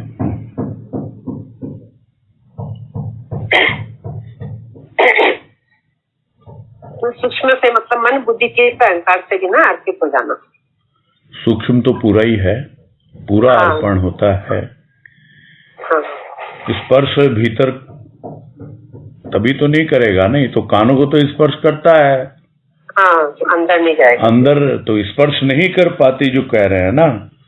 हाँ हाँ इसका मतलब बुद्ध के कानों को तो स्पर्श कर रही है वो, किंतु हाँ। भीतर नहीं जा रही है वो। ऊपर नहीं जा रही है। तो सूक्ष्म में स्पर्श नहीं कर रही है, स्थूल में कर रही है। हाँ, स्कूल में तो सुनाई दे रही है ना। जी हाँ। हाँ भैया, सही है भैया, खूब अच्छे से होगी, समझ में आ रही है। बस जीवन बनता जाए ऐसा ही। हाँ वो देखो, गुरुदेव की वाणी एक एक हमें प्रेरणा देती है। हाँ, उनकी कृपा हमेशा साथ रहती है। वाणी का ही तो आधार है हमारे पास। हाँ, बहुत बड़ा आधार है भैया पानी का, तो बहुत बड़ा। कल आपने कहा ना कि पानी के रूप में वो हमारे साथ प्रत्यक्ष है, तो सही में बहुत अच्छा लगा, और लग भी रहा था कि हाँ, पानी के रूप में हमारे साथ प्रत्यक्ष भगवान गुरुदेव हैं हमारे साथ में। हाँ भैया, हरिओम भैया। हरिओम हरिओम।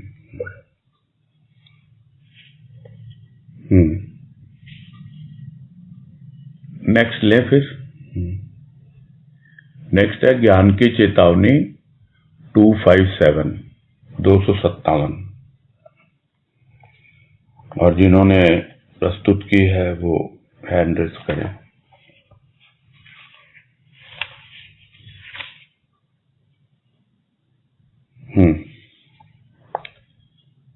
हाँ, राजकला जी बोलिए। हरिओम भैया, प्रणाम। हाँ हरिओम। कल तो जैसे इस वाणी में तुरिया का शब्द समझा था, इस वाणी के माध्यम से जैसे ज्ञान की वाणी है, तो भक्त आतुर है कि उर आनंद में मेरे हृदय में प्रभु तुम आओ। तो यहाँ पे आतुरता भक्त के हृदय में है कि प्रभु मेरे हृदय में आओ, और फिर लास्ट में लिखा है मतलब मैं तुरिया अवस्था को अनुभव करूं, और फिर अंत में यानी आनंद की अवस्था को अनुभव करूं, ऐसा कुछ भाव है क्या? यही पूछना था थोड़ा सा। तुरिया का अर्थ तो समझा था कल। नहीं, ठीक है, भक्ति से प्रारंभ होता है। वाणी पढ़ देते हैं अभी पहले, है ना? जी जी हाँ भैया। ज्ञान की चेतावनी की 57 नंबर वाणी।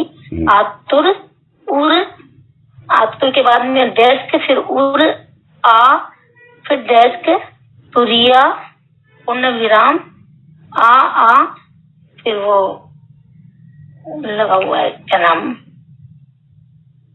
डॉट लगे हुए हैं। ये वाणी है 257 नंबर ज्ञान की चेतावनी की वाणी है। तो इनको यही समझना था कि ज्ञान में भक्त आतुर होता है कि प्रभु तुम मेरे हृदय में आओ, और मैं जीवन में उस अवस्था को अनुभव करना चाहता हूँ, तुरिय अवस्था को अनुभव करना चाहता हूँ। और मतलब यहाँ पे से मतलब आनंद की अवस्था मेरे अंदर में आए, ऐसा भाव है क्या? यही पूछना था। थोड़ी सी इस वाणी को क्लियर समझना चाहती हूँ।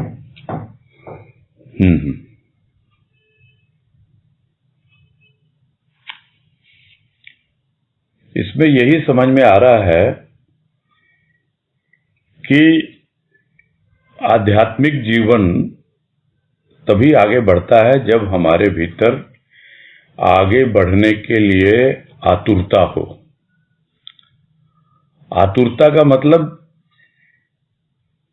एक ऐसी अवस्था होती है कि हम हमेशा प्रस्तुत रहते हैं, हम आतुर रहते हैं, जिसको तुलसीदास जी कहते हैं हनुमान जी के लिए, राम काज करिबे को आतुर, यानी हमेशा प्रस्तुत रहते हैं हनुमान जी राम जी का काम करने के लिए।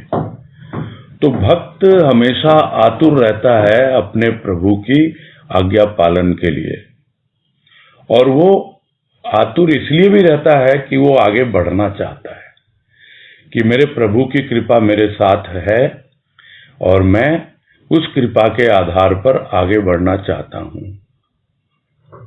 तो आध्यात्मिक जीवन में प्रारंभ तो भक्ति से ही होता है, और वो जो भक्ति है जिसमें प्रभु का प्रेम और भाव उसके हृदय में आ जाता है, तब उसकी आतुरता और बढ़ जाती है। पहले आतुरता होती है कि मैं उसके लिए क्या कर दूं। जिस तरह होता है नया नया किसी से प्रेम हो जाता है तो यही लगता है कि मैं इसके लिए क्या कर दूं, इसको क्या दे दूं, इस कैसे खुश हो, ये कैसे प्रसन्न हो। तो अपने प्रभु को प्रसन्न करने के लिए हमेशा तैयार रहता है। प्रभु क्या कहता है, मैं तो तुम्हारी प्रसन्नता से ही प्रसन्न हूं, तू प्रसन्न हो जा। प्रसन्न तभी रहेगा जब तेरे उर में, तेरे हृदय में मेरा प्रेम और भाव आएगा, और जब वो प्रेम और भाव हृदय में आता है तो भक्ति और सुदृढ़ होती है और भाव की एक अलग अवस्था बनने लगती है। वो भाव जो अभी तक उसे भक्ति में अनुभव होता था, साकार भक्ति में, अब वो निराकार की ओर बढ़ रहा है। अभी हनुमान जी की बात आ रही है, आई अभी, और उसी के संदर्भ में और एक उनका दृष्टांत या घटनाक्रम वो भी याद आ रहा है कि जब सब कुछ हो गया, रावण वध हो गया और सब लौट के चले गए, हनुमान जी भी साथ में थे, जब अयोध्या पहुंच गए तब लोग समझ नहीं पाए ये कौन है बंदर। तो राम बोलते हैं हनुमान को कि भाई ये लोग जानते नहीं तुमको, तुम इनको बताओ तुम कौन हो। तो क्या कहते हैं हनुमान जी, आप तो सब जानते हैं प्रभु मैं कौन हूं, फिर भी मुझसे सुनना चाहते हैं। तो लोगों की दृष्टि में मैं आपका भक्त हूं, किंतु जब मैं उससे ऊपर उठता हूं तो मुझे लगता है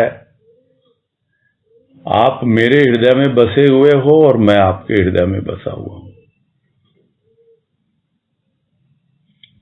और लोग जब उसे विश्वास नहीं करते तो अपना हृदय चीर के दिखला भी देते हैं। तो उर आ अपने हृदय में उसको बसा ले, तो वो तो एक त्रेता युग की बात है। हनुमान जैसा भक्त भी नहीं है अभी तो अपने उर में बसा लें उसके भाव को, और वो भाव हमें ले जाएगा उस अवस्था तक जहां हमारा राम, हमारा प्रभु उस भाव रूप में हमेशा रहेगा। साकार से अब निराकार की ओर बढ़ा रहा है वो भाव हमें, और वही ज्ञान। तो यहां यही भक्त को अनुभव हो रहा है कि अब रहा नहीं जाता, अब तो तू तुरत आ तुरिया, तुरिया आ तुरत आ, अब रुक नहीं सकता मैं। उर में आ गया उसका भाव, उस भाव में आ रहा है ज्ञान। अब मुझे ज्ञान की पराकाष्ठा चाहिए, अब फिर से आतुर है वो, फिर से आतुर है ज्ञान की उस पराकाष्ठा तक पहुंचने के लिए। तो यही यहां पर ज्ञान की चेतावनी है कि आतुरता ऐसी होनी चाहिए जो भक्ति से प्रारंभ हो और ज्ञान तक हमें पहुंचा दे। और तुरिया अवस्था जो है उसको कहा गया है कि वही ज्ञान की पराकाष्ठा है। ऐसा ही कुछ भाव समझ में आ रहा है मुझे।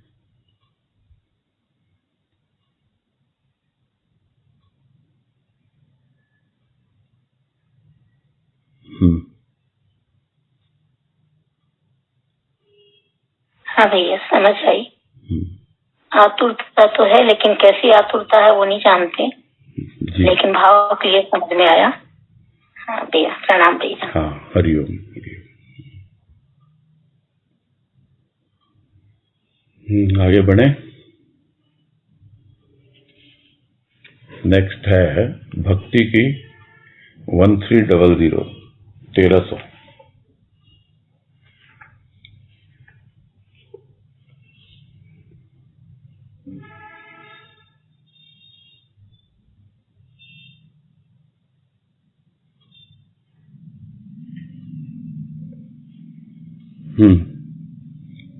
राशि अग्रवाल।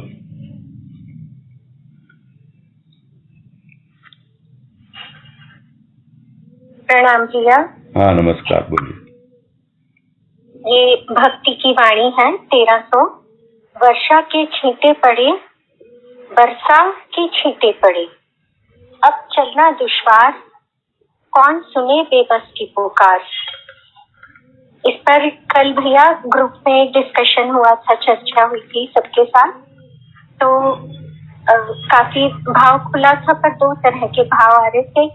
एक पहले भाव आ रहा था कि वर्षा के छींटे पड़े, जैसे बारिश पूरी तरह से नहीं हुई, बस बूंदाबांदी टाइप की हुई, तो हल्के फुल्के छींटे पड़कर रह गए।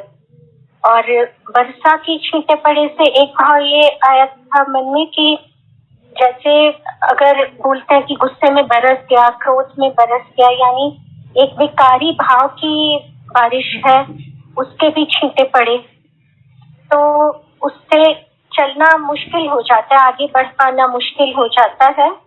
और भक्ति में वो भक्त पुकार करता है कि थोड़े बहुत कृपा के जो छींटे मेरे ऊपर पड़े हैं, उनसे तर नहीं हो पा रहा हूँ, मेरे जो विकारों ने मुझे गीला कर रखा है, उससे चलना मेरे लिए बहुत कठिन हो रहा है। तो मेरी बेबसी में पुकार हो रही है कि मैं किस प्रकार आगे बढ़ पाऊं। और ठीक है भैया, मेरे को यही भाव आया था, ग्रुप में और भी सबने डिस्कशन किया था। तो हरिओम भैया।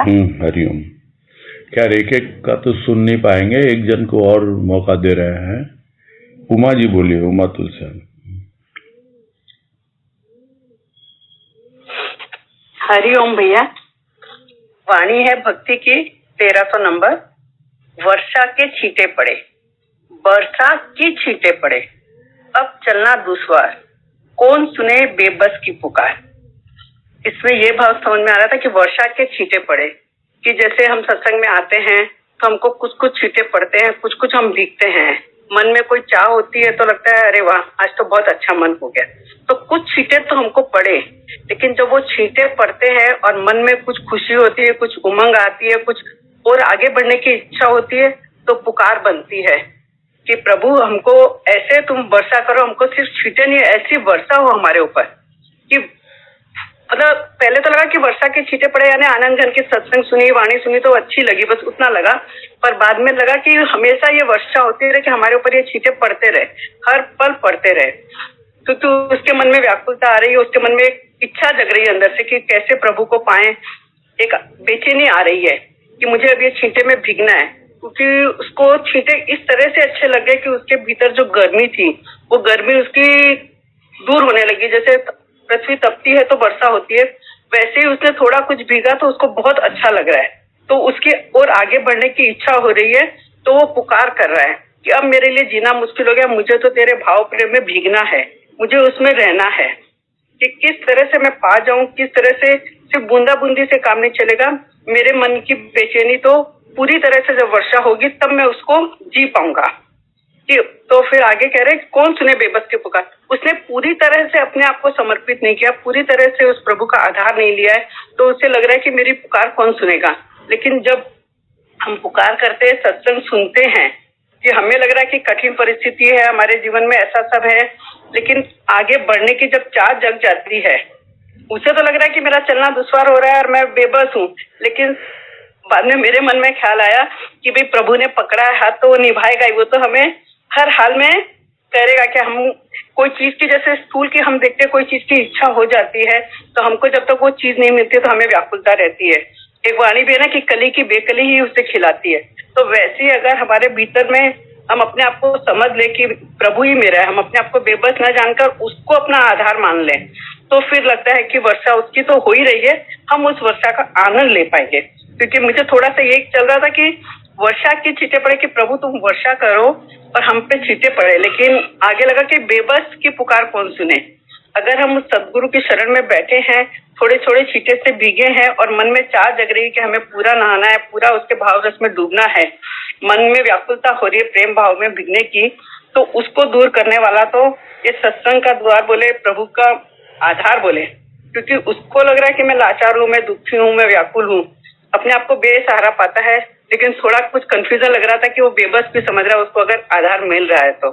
हरिओम भैया।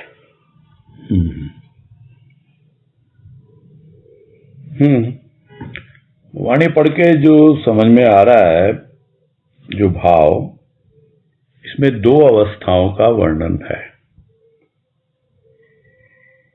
एक है कि वर्षा हो रही है प्राकृतिक रूप से, जैसे प्रकृति में वर्षा हो रही होती है, और उस वर्षा के छींटों को देखकर भक्त को यह लग रहा है कि यह तो एक स्थूल प्रकृति का रूप है और मुझ पे इस आसमान से बरसती हुई वर्षा, ये जो बादल बरस रहे हैं उसके छींटे मुझ पर पड़ गए हैं, इससे शरीर में तो शीतलता आ गई, किंतु मेरा मन कहाँ शीतल हुआ। किंतु उसे प्रेरणा मिलती है कि भीतर भी शीतलता आ सकती है। इसलिए वो अपने प्रभु से पुकार कर रहा है कि अब तू वर्षा कर कुछ ऐसी कि मेरे भीतर में वो छींटे पड़े। वर्षा के छींटे तो प्राकृतिक है, फिर मौसम बदल जाएगा, फिर रूखा सूखा आ जाएगा और फिर धरती प्यासी होगी, सूखा आएगा, फिर पुकारेगी, फिर वर्षा होगी। तो बड़ी बेबस हो जाती है ये धरती, पुकारती रहती है, कौन सुनता है उसकी।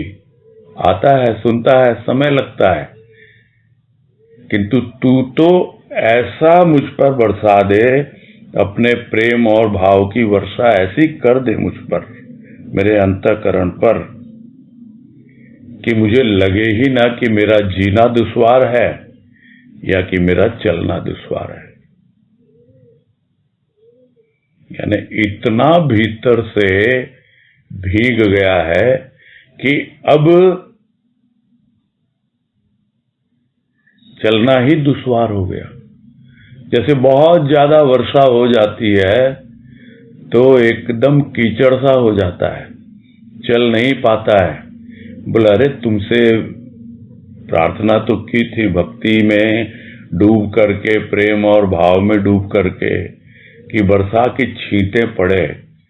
मैंने तो छींटे मांगे थे और तूने तो इतना बरसा दिया कि अब मेरे लिए तो चलना ही दुश्वार हो गया, मेरे तो पांव फिसल रहे हैं, आगे बढ़ ही नहीं पा रहा हूं मैं। बरसाओ मौसम के अनुसार देख करके। यही एक विचित्र अवस्था बन जाती है भक्त के हृदय में कि वो संभाल नहीं पा रहा उसके भाव को, कि अब मेरा जीना दुश्वार हो रहा है, अब मैं चल ही नहीं पा रहा। जो अक्सर देखा जाता है कि इतने उसकी भाव की वर्षा हो गई कि बस भक्त कुछ नहीं करने में समर्थ पाता, उसके लिए तो चलना दुश्वार, जीना दुश्वार। एक कोना सा ढूंढता है, किनारे बैठ जाता है, अपने आप में मगन रहने की उसकी हमेशा इच्छा होती है। किसको पुकारे, किसको बोले, वो तो यही बोलेगा तूने ही बोला था वर्षा। तो बोले मैंने बोला तो था वर्षा के छींटे पड़े और तुमने तो इतनी बरसात कर दी। तो एक वर्षा होती है प्राकृतिक, जो मौसम के अनुसार होती है। एक वर्षा होती है जब भक्त की पुकार उठती है और वो बेहिसाब देता है, उसको संभालना बड़ा कठिन हो जाता है। तो यही मुझे तो अब जीना दुश्वार से यही समझ में आ रहा है, या चलना दुश्वार, कि बहुत मुश्किल हो गया उस भाव को संभालना। अब तो मैं फिर से पुकार रहा हूं तुमको, सुनो सुनो भाई, दो मुझे जितना मैं संभाल पाऊं। तो मुझे तो कुछ अलग ही भाव समझ में आ रहा है वाणी का, क्योंकि ये जो अंतिम लाइन है, कौन सुने बेबस की पुकार, यहां पर जाके बात थोड़ी और स्पष्ट हो जाती है। नहीं तो बात तो वही है, कौन सुने, अरे सुनने वाला तो वही है, और तो वो तो यही बोलेगा, तूने ही तो पुकारा था मुझे कि बरसा दिया मैंने। तब वो क्या कहेगा, यही कहेगा ना, मैंने तो कहा था छींटे पड़े, ये थोड़े की बाढ़ आ जाए। तो इसलिए अब तो चलना ही दुश्वार हो रहा है मेरे लिए। मुझे तो भक्ति में कुछ ऐसे भाव की अवस्था बनी है, वो समझ में आ रहा है इस वाणी में। थोड़ा सा अलग हो गया आप लोगों की उससे।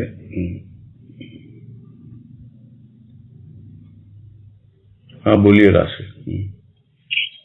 ये बहुत बहुत सुंदर, एकदम सजीव कर दिया आपने इसकी वाणी को। एकदम कैसे संभाले फिर भैया ये जो आपने भाव, एकदम ऐसे कि जैसे एक कह नहीं सकते उस बात को।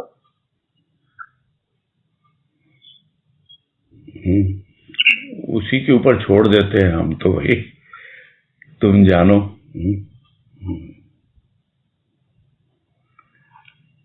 चलो प्रणाम भैया। हाँ हरिओम। हाँ उमा जी। भैया वाणी सुनकर तो लग रहा है कि हम तो बूंद मांग रहे थे और वो तो पूरा का पूरा सागर उंडेल रहा है। कि हम तो बोले कि सिर्फ छींटे बरसा दो हम पर, और वो बोलता है लो इतना लो भाव प्रेम कि उसी को जीते जाओ और उसी में अपने आप को भिगोते जाओ। हरिओम भैया, बहुत अच्छी लगी बात। हरिओम। हाँ नीतू गुप्ता, क्या इस वाणी से संबंधित है या कुछ और है? हरिओम भैया, इसी वाणी से संबंधित है। यही मन में विचार आता है कि आपने जो बात कही ना कि पात्रता से ज्यादा दे देता है वो, तो वही है ना कि कैसे संभाले जी। तो वही प्रश्न जो अभी आया ना, वही प्रश्न मन में उठा तो हैंड रेज किया कि संभाल पाते हैं कि नहीं, और संभालता तो वही है, बस ये है कि थोड़ा धैर्य रखना पड़ेगा। बस वही थोड़ा सा प्रश्न उठा था मन में, इससे हैंड रेज किया था। ठीक है, आपको उत्तर मिल गया होगा। हाँ हाँ ठीक। हरिओम हरिओम। हाँ जी कविता जी।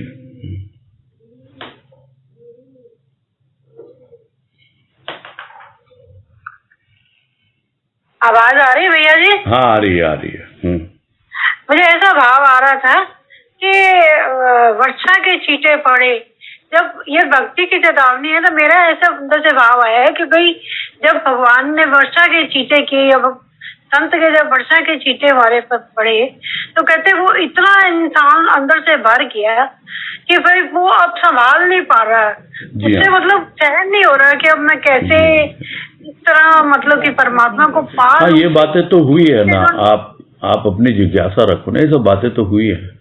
अभी जो बाद में होता है ना, जो वाणी में पार्टिसिपेट कर चुके होते हैं और उसके बाद में जो हम लोग आपस में पूछते हैं कि हाँ भाई कोई जिज्ञासा है क्या, तो वो जिज्ञासा रखी जाती है उसमें आप नहीं तो फिर सब हैंड रेस करेंगे। आप लोग अपना आपस में चर्चा कीजिए, आप भी पार्टिसिपेट कीजिए, अपनी वाणी अपना रखिए, और लोग करेंगे। कल भी मैंने कही थी ये सब बातें, है ना। ठीक है भैया। हाँ। ठीक है भैया। हरिओम। हरिओम। हरिओम। हाँ राजकला जी बोलिए। हाँ भैया, भाव तो बहुत सुंदर है। इसमें एक भाव मन में ये भी आ रहा है कि जैसे अपन प्रार्थना करते हैं, सकल द्वार को छोड़ के गहो तिहारो द्वार, वहां गए कि लाज राखो गोविंद आस तुम्हार।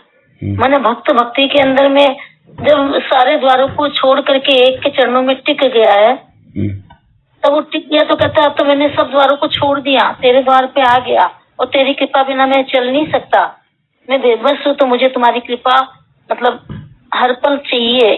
ये बेबसी का भाव आएगा या नहीं, वही मतलब वही भाव जो आपने बताया उसको ले, ये समझना चाह रही हूँ। एक भाव मन में जगह इसलिए पूछ रही हूँ। नहीं, वो अच्छा बरसाने की बात हो रही है ना। जी हाँ, छोड़ के आ गया, छोड़ के तो बहुत पहले ही आ गया। अच्छा, छोड़ के तो बहुत पहले ही आ गया है। अभी तो वो पहले देख रहा प्रकृति में वर्षा हो रही है, छींटे पड़ रहे हैं, और उसको लगता है मेरे भी भीतर कुछ इसी तरह से छींटे पड़े, और पड़ने लग गए, भक्ति में लगा हुआ है।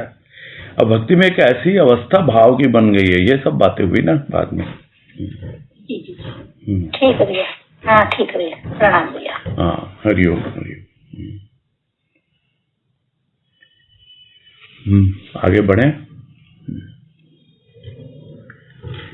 आगे है भक्ति की चेतावनी 167 167।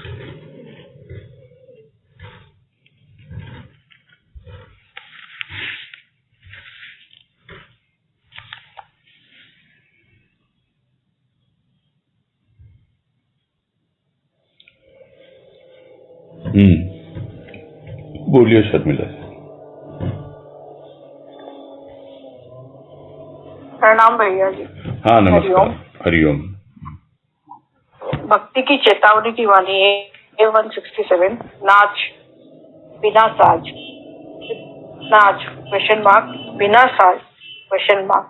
हाँ, नाच बिना साज, ताज झुकेगा राज मिलेगा। वाणी का भाव ये समझ में आया कि गुरुदेव भक्त जब भक्ति के मार्ग में चलने लगता है तो उसे थोड़ा कुछ समझ में नहीं आ रहा है, तो गुरुदेव ये यहाँ पे कह रहे हैं कि नाच बिना साज, मतलब नाच का एक अर्थ ये भी समझ में आया कि मगन हो, मगन हो जा। तो भक्ति में जब प्रवेश करने लगता है तो जैसे मैं पहले सत्संग जाती थी तब बहनों भजन गाती थी तो उनके अश्रुपात होते थे, तो मुझे ऐसे आश्चर्य होता था कि इनके अश्रुपात कैसे हो रहे हैं, कैसे ये ऐसे ही कर रहे हैं, क्या है ये। अब धीरे धीरे ये समझ में आए, अनुभव में आता है, कभी कभी तो समझ में आने लगा कि तो नाच बिना साज, तो बिना साज भक्ति के मार्ग में जा रहे हैं, तो फिर वापस प्रश्न चिन्ह आता है, नाच बिना बाजा के कैसे नाचे, हम बिना ताल के कैसे नाचे। फिर कह रहे हैं हाँ नाच बिना साज, तो स्थूल में जब बाजा बजता है तो ही नाच आता है। भक्ति के मार्ग पर जब भक्त चलने लगता है तो भक्त के भीतर एक नई तरंग शुरू हो जाती है। कब? जब वह अपने इष्ट से प्रेम अनुराग करने लगता है, तब बाहर के कार्य चलते रहते हैं, यानी सुख दुख धूप छांव, पर भीतर में एक तृप्त भाव जागने लगता है और मन प्रफुल्लित रहने लगता है। ये थोड़ा समझ में आया भैया। फिर ताज झुकेगा, ये ताज झुकेगा राज मिलेगा, ये अलग से थोड़ा है, लेकिन ये दोनों को मैं कनेक्ट नहीं कर पाई पूरी लाइन को।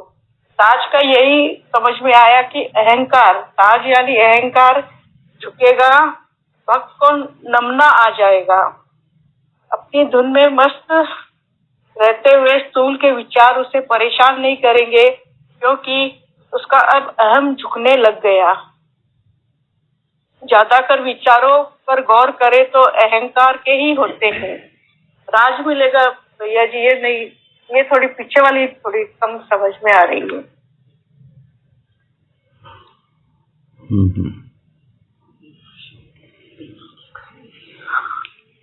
हाँ, तो वाणी है, फिर से पढ़ लेते हैं। भक्ति की चेतावनी 167 167। नाच बिना साज, नाच बिना साज, हाँ, नाच बिना साज।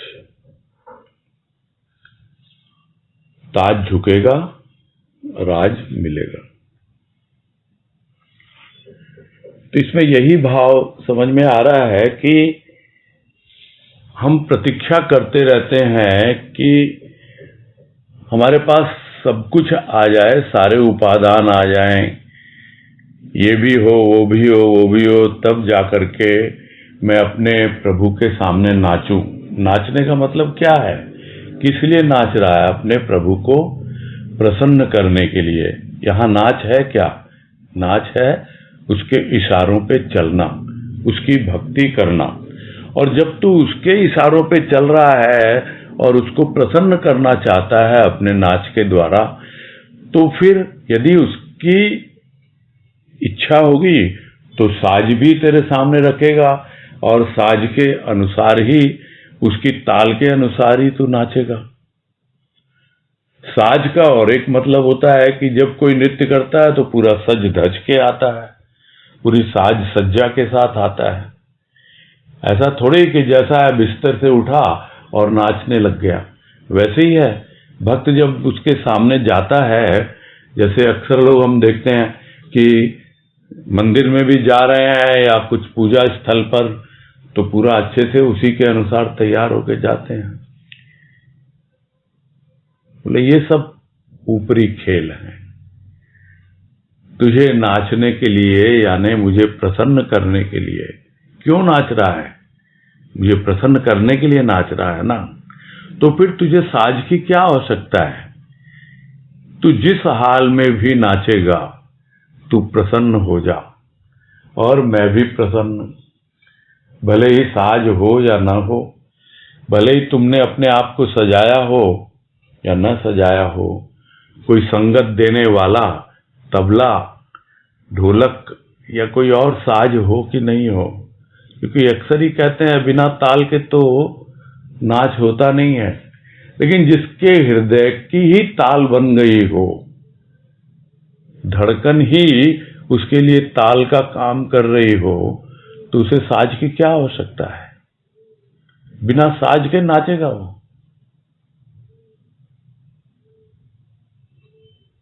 यही तो होता है। जीवन मैं याद करने की कोशिश कर रहा था भजन की एक पंक्ति, जब इसी तरह का भाव भीतर था जो भजन में गुरुदेव ने व्यक्त करवाया। सांसों की चाल धड़कनों की ताल बन गई। सांसों की चाल धड़कनों की ताल बन गई, एक नृत्य को अस्तित्व के जैसा बना दिया। एक नृत्य को अस्तित्व के जैसा बना दिया। जैसी थी जिसकी भावना वैसा बना दिया। हमको प्रभु के प्रेम ने कैसा बना दिया, कैसा बना दिया? जैसी जिसकी भावना थी। अब जिसकी भावना ये है कि श्वासों की चाल है, श्वास चल रही है, आ रही है, जा रही है, धड़कनों की ताल है, और हो क्या रहा है? ये एक नृत्य हो रहा है, एक नाच हो रहा है। और वो जो नृत्य हो रहा है वो हमारा अस्तित्व है, यानी हम जिंदा हैं, हमारा वजूद है, हम मौजूद हैं। ये होता है नाच बिना साज। फिर क्या है? अपने आप ही वो प्रसन्न होकर तुझे उठाएगा, अपनी गोद में बैठाएगा। तूने अभी उसे अपने हृदय सिंहासन पर बैठाया है। फिर वो क्या है?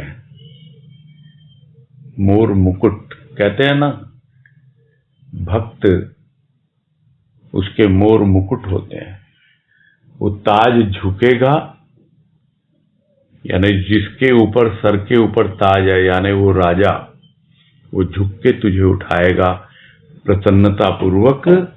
और जो भी अपना साम्राज्य है, जो भी अपना रहस्य है, जो भी राज है राजपाट करने का, वो सब तुझे बताएगा। ये होता है एक भक्त का नृत्य, और उसके लिए कोई अपेक्षाएं नहीं होती कि ये होगा तो मैं ये करूंगा, कि आज तो भाई प्रसाद ही तैयार नहीं हुआ, अरे मेरे पास तो धूप बत्ती खत्म हो गई, कैसे पूजा करूं, कैसे उसे प्रसन्न करूं। कुछ नहीं, जैसे हैं, अरे हम तो हैं, सांस तो चल रही है ना, हृदय तो धड़क रहा है ना, बस वही एक नृत्य हो रहा है। नाचो उस ताल पर, प्रसन्न है वो, उसी में प्रसन्न है वो, तो तुम्हारा भाव देखता है, प्रेम देखता है। तो जैसी थी जिसकी भावना वैसा ही बन जाता है, वैसी ही भक्ति में वो लग जाता है। ताज झुकेगा, वो उसकी कृपा है, वो झुक के हमें उठाए, अपना साम्राज्य दे, अपने हृदय सिंहासन पे बैठाए, जो भी करना है उसको। यहाँ गुरुदेव तो कह रहे हैं होगा, वस्तु ये सब जितने ऊपरी उपादान हैं इन सबको भूल जा, सजना धजना और भी जो कुछ है, और जैसे वो नचाता है नाचता जा, प्रसन्न करता जा अपने आप को, वो तो प्रसन्न होगा ही होगा। ठीक है, ऐसा ही कुछ भाव लग रहा है इसका। हाँ बोलिए। हाँ भैया जी, बहुत अच्छे से समझ में आया। ताज झुकेगा, राज्य मिलेगा। बहुत ठीक है भैया, प्रणाम भैया। हाँ, हरिओम हरिओम।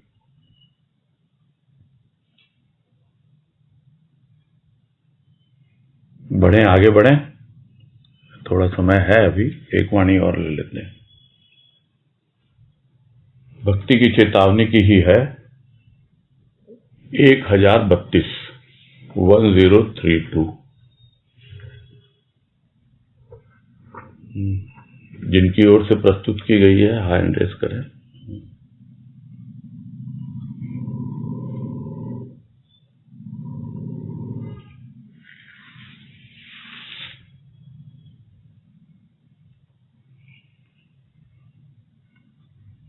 तनुश्री शर्मा।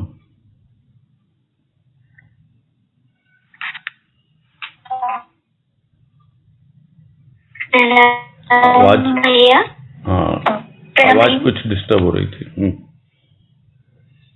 अभी ठीक है भैया? हाँ अभी ठीक है। वाणी है भक्ति की चेतावनी में 1032।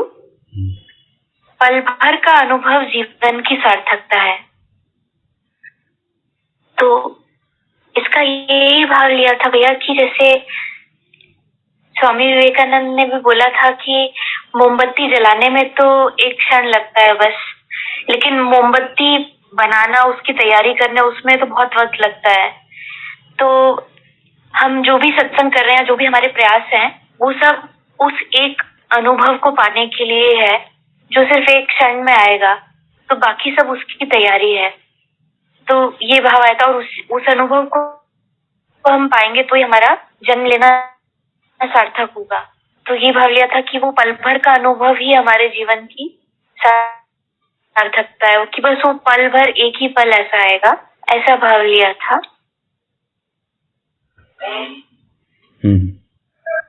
हरिओम भैया।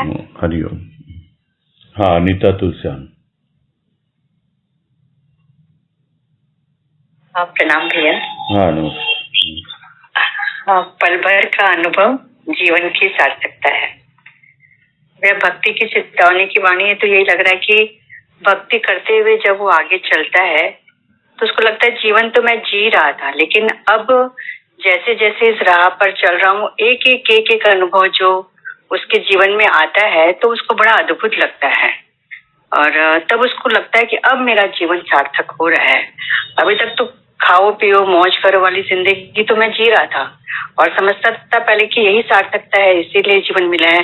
लेकिन वो सब जीने के बाद में अब जो अनुभव मिल रहे हैं भक्ति करते हुए, तो एक पल में, जिस पल में उसको वो अनुभव मिलते हैं, तो वो एक पल उसके लिए मतलब बहुत अद्भुत, जो ना एक तो उसको युगों में बदलना चाहता है, तो वो उसके जीवन में ठहर जाते हैं वो ऐसे पल।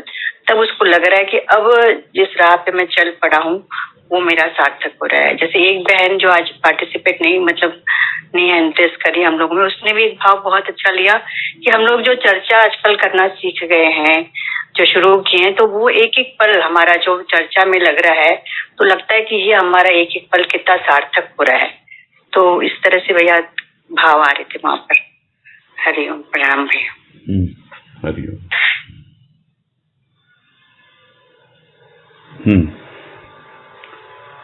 तो जीवन की सार्थकता समझना बहुत आवश्यक है। ये वाणी हमें यही कह रही है और यही समझा रही है कि तुम देखो किस प्रकार का जीवन तुम व्यतीत कर रहे हो। कहने को तो हमें हर पल अनुभव होते हैं, किंतु क्या वो अनुभव हमारे जीवन की सार्थकता बनते हैं, यानी हमारे जीवन में कुछ एक परिवर्तन लाते हैं, कुछ नयापन लाते हैं? यह विचारणीय है। और यह विचार जब हम करेंगे, सोचेंगे, समझेंगे, तभी मालूम पड़ेगा कि हमारा जीवन निरर्थक जा रहा है या सार्थक। सिर्फ भक्ति में लग जाना या एक इष्ट का चुनाव कर लेना, एक स्थान विशेष पर क्या कहा जाए, माथा टेक लेना, ठीक है, भटकना तो छूट गया, कुछ हद तक तो एक दिशा मिली है, किंतु वो दिशा जो मिली है उससे क्या हमारी दशा सुधरी है? दशा सुधरना ही तो जीवन की सार्थकता है। और ये दशा कौन सी है? ये दशा है हमारी आंतरिक, यानी भीतर की दशा, हमारे भीतर की अवस्था, जिसे अक्सर हम सत्संग की भाषा में कहा करते हैं कि तुम्हारा धरातल ऊपर उठा कि नहीं भाई, इतने वर्षों से तुम सत्संग कर रहे हो, लग गए एक जगह, भटकना तो छूट गया, मंदिर मंदिर तीरथ तीरथ भागना दौड़ना तो कम हो गया या छूट ही गया, किंतु क्या वास्तव में अभी भी तुम भक्ति करना सीखे हो? क्या अभी भी तुम्हारा जीवन सार्थक रूप में आगे बढ़ रहा है? कैसे मालूम पड़े? तो आए हो दर पर, सत्संग में लगे हो, क्या अनुभव हो रहा है तुम्हें? जीवन है क्या? कुछ और नहीं है, अनुभवों का एक रूप है। अनुभव होते हैं सूक्ष्म में, स्थूल के अनुभव आते हैं, जो हमने स्थूल जीवन जिया है अब तक, उसने भी हमें बहुत अनुभव दिए हैं, और उन अनुभवों का निचोड़ ही हमें समझाता है कि अब भटकने से कोई फायदा नहीं, एक जगह टिक जाओ। और टिक गए, टिक करके हमें क्या अनुभव मिल रहे हैं? अनुभव ये मिल रहे हैं कि हाँ, हमारे भीतर रस घुल रहा है, हमारे भीतर प्रभु का प्रेम बढ़ रहा है, लेकिन हर वक्त ये अवस्था नहीं रहती है। कोई एकाध ऐसा क्षण आता है जब हम लगता है कि बिल्कुल हवा में ही उड़ रहे हैं, तो फिर धरातल की बात करें, वहां धरा तो होती नहीं है, धरा का तल कौन जाने क्या धरातल है। पूरा वायुमंडल में ही विचरण कर रहा है प्राणी, लेकिन वो एक क्षण होता है, फिर लौट के आना होता है, फिर ये जीवन है।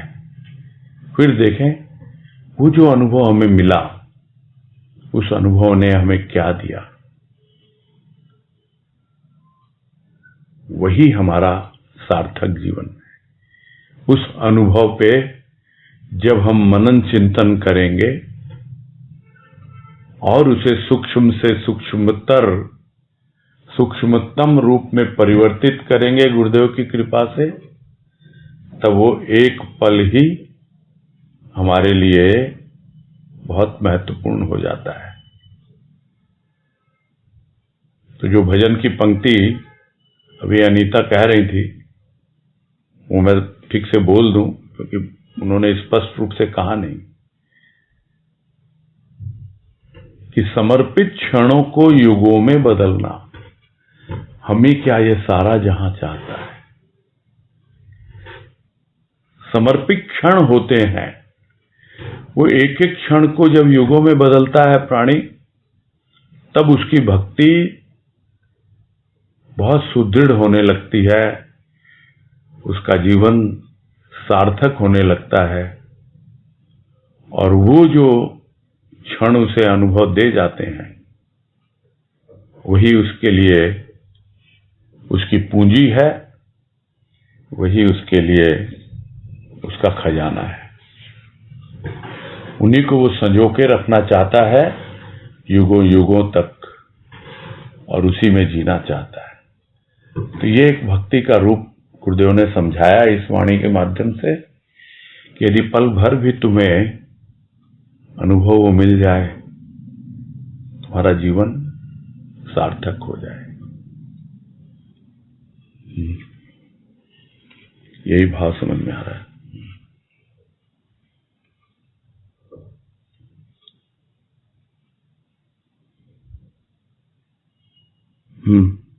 बोलो।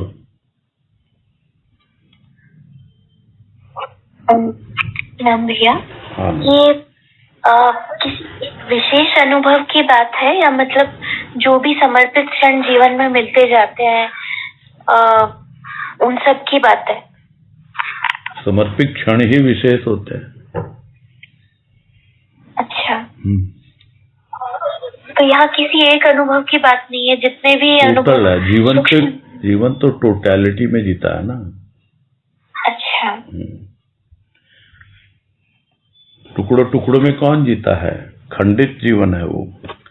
ये संपूर्णता में, समग्रता में जिया जाता है जीवन।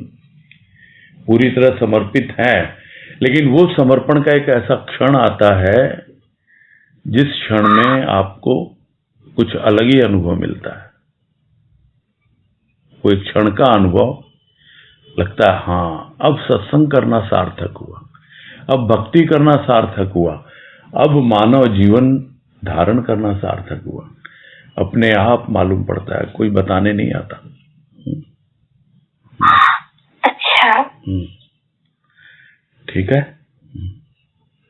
हरिओम भैया। हाँ, हरिओम। समय हो चुका है, अब पूरा करते हैं। हरिओम भैया जी। हरिओम। हरिओम सभी को। सबको हरिओम। हरिओम। हरिओम। सबको हरिओम। हरिओम भैया जी। हरिओम। हरिओम भैया जी। हरिओम।